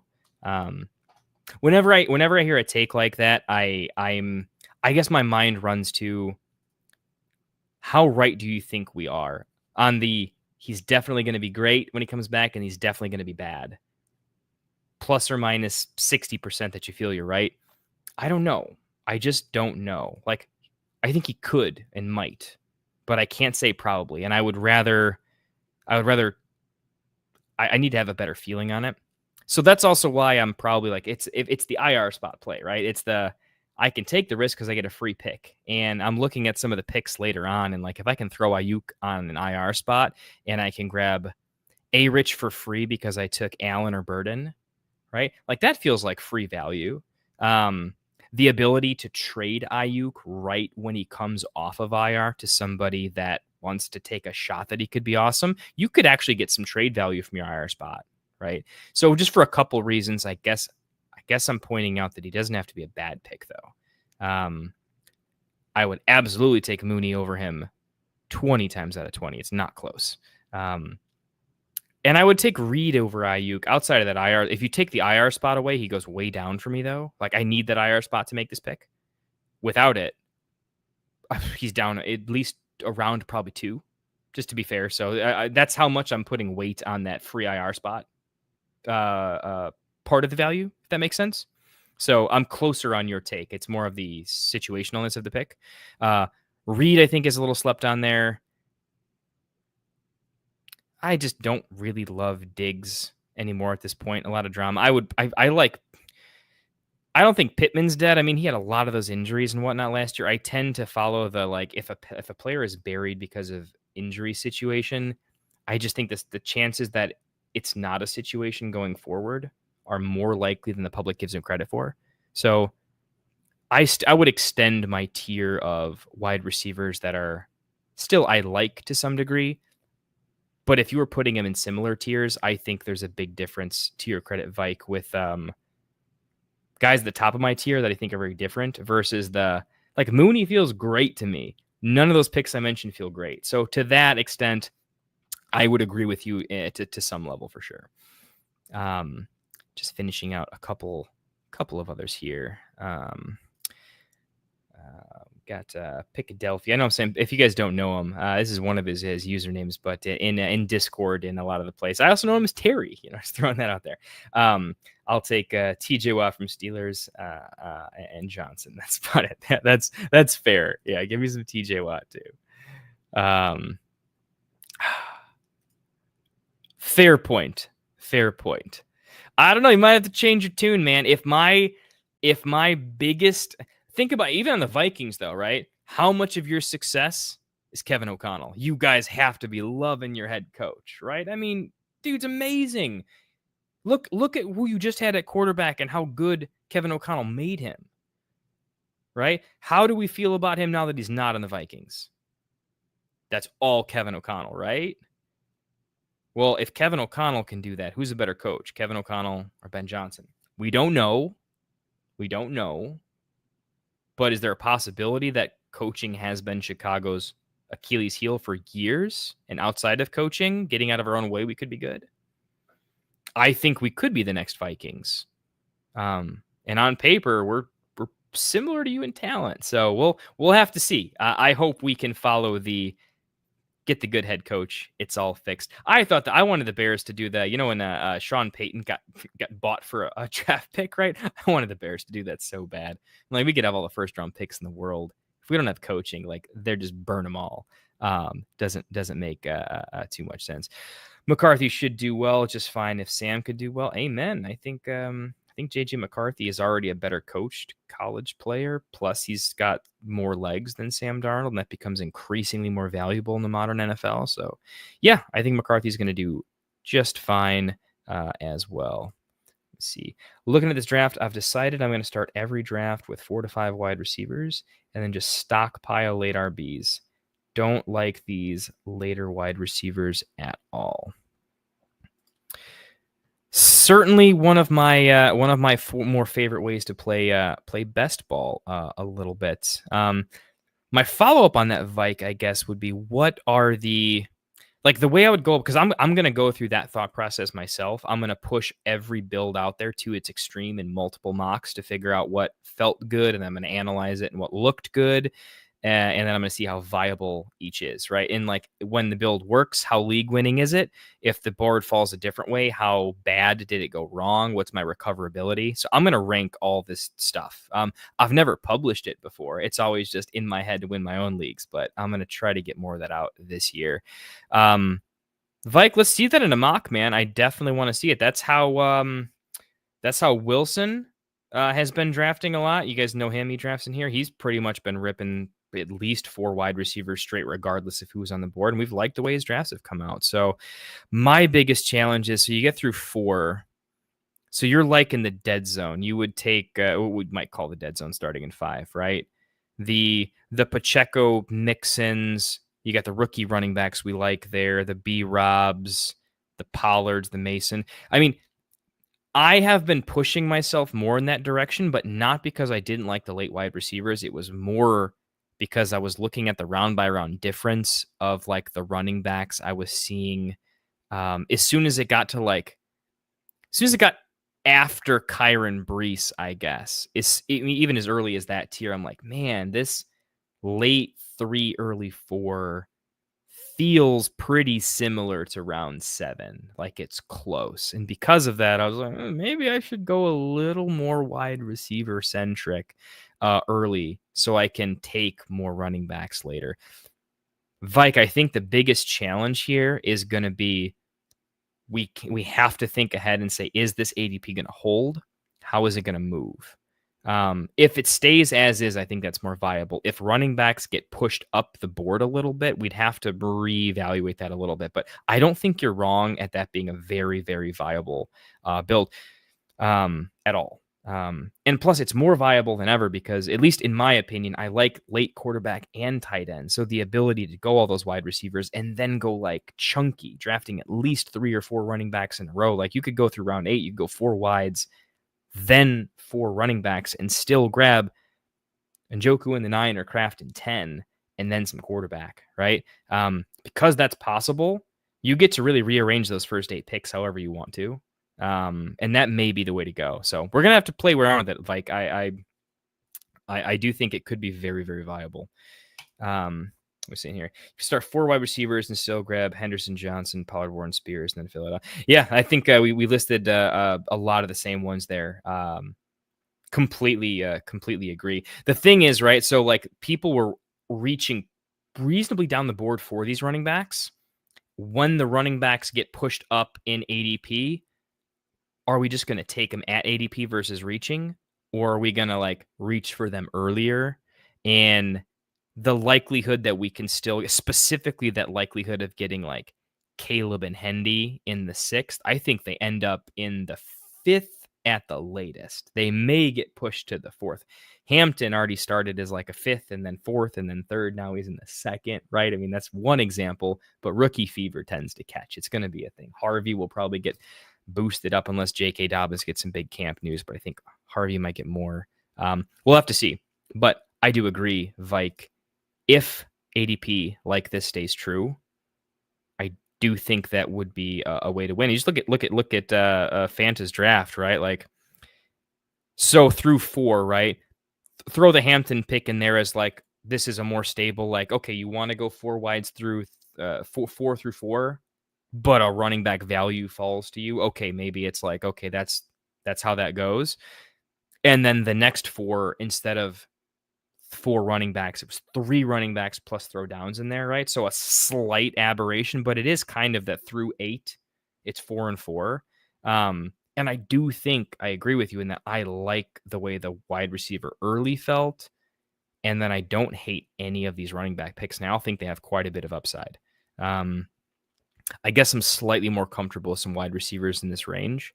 But even if we're talking not about the later range, but just about the Ridley here, right? Like I think Ridley in the 6th is awesome, right? I kind of want to be drafting Ridley in the 6th over the running backs here. Well, Swift and Ridley are, I guess, kind of close. So what's more projectable? What's more possible? I think there's more volatility at running backs with how the touchdowns can kind of go up or down, left or right. What games are you ahead? What games are you behind? If you're a pass catcher, sometimes you catch passes, sometimes you're ahead, right? Where I think the wide receivers at the alpha level are a little more projectable. And getting a Mason late and then having him be an RB1, right? That's value you cannot necessarily get because, Myers, Golden, Downs, Egbuka, these guys, like there's some limited upside in some of these wide receivers. Like I even admitted Downs is in a different tier of upside than say Rome. But that Rome, Waddle, like throw Waddle out for a second. Rome, Ridley, Hunter, like from a pure talent perspective, those guys could break their team in fantasy. They could do stupid stuff. I mean, there's a range of outcomes for it. So there's some wide receivers I still like there, but build quality, I think Vike's got a point there. So anyways, guys, it's 12:30 now. We've been going for 2 hours, which is a lot longer than even the mock draft was. That's how this is probably going to go down though. These are going to be more chill sessions. We're going to talk about less, but what we do talk about is going to be more in depth. And so feel free to hop into the DMs, definitely on the YouTube comments. That it will help me out a ton. But what I'm really looking for is legitimate feedback. Let me know what you liked, if you liked it in general. What topics or directions would you want to see in the future? This versus that. Would you want to see some of my teams and what I'm doing? Do you want me to break down other leagues and things that you have, right? Other mocks that you've done with other folks. I'm just looking to get more feedback. I'm still going to do what I want to do, but at the end of the day, I am legitimately curious because I tend to put out what I want to listen to. and what I think the market isn't doing and what other shows aren't doing. That's kind of what I'm going to try to introduce to some of these segments. And I just wonder if we think alike or if there are different market blind spots that, in the limited amount of time you have with the limited fantasy football analysts and personalities that you choose to spend your time with, how do you want to spend that time? Where's a spot you're missing? If I can fill that void because I think the same as you, we'll do it. Or at least have a conversation about it. So, yeah, almost done. 45 minutes later. It's crazy how fast that can go. I got to be honest, I did not think I had gone that much more. From when I said I'll wrap this up soon, without looking at the clock, I thought it was more like 10, 15 minutes, and it was absolutely not. So that's trippy. Yeah, Vike, that is absolutely your fault. But hey, I missed you, buddy. I got to do what I got to do. But also, look, if you guys engage with me, I am a degenerate fantasy football guy, and I want to sip on my little White Claw over here or my wine that I have in the fridge, and I want to talk fantasy with you guys. So if you're gonna throw questions and opinions back, I have the inner fantasy demon in me just has to crawl out. So no other way to go. But that being said, I gotta get some sleep because otherwise, how am I gonna do content tomorrow? And got a 3-year-old and a 1-year-old I got to run around with and do all sorts of fun stuff with them. Is what my 3-year-old loves. Taking my phone, pulling up. I'll pull up Sleeper and look at Dad's players. So one of my favorite things to do. Maybe I'm a bad parent for that, but got to start him early, right? We'll see how it goes. He knows nothing about football, but he knows how to say "Go Bears." So I've already ruined him. Ruin yours too. Get him saying "Go Bears." I don't really think I'm. By the way, if anyone has some free SoundCloud, some music that still allows me to be monetized and all that good stuff, I need some intro and outro music for this little bonus content and just for my own channel. So if you guys come across anything, by the way, let's get some user submitted stuff in here because I don't know what I'm doing or where else to put it. And you guys might know. So actually throw that to me if you can. In the meantime, though, I think we could probably at least roll the outro music that I totally don't have prepped at all. There we go. Prep the outro. If any of you guys use Stream Stuff, yeah, you can prep your outro video, but unlike me, I was not prepped at all. But let's not let that take another 45 minutes. Just in closing, y'all have a great night. Stay safe. It's been real. Please, I know the moniker is like and subscribe, but here's what I'm asking for if I'm just being direct, right? Please subscribe even if you never want to watch another video. If you just want to support an up-and-coming analyst streamer, it helps a lot, and it makes me feel quite happy, so appreciate that. And then the algorithm, it won't help you so much, but this is a live stream, but if you can like the live stream, it helps other people see it. And after the live stream is done, if you go to our YouTube channel and just pick the last 3 videos we did and just like them all, that helps with the algorithm, helps other people find the video.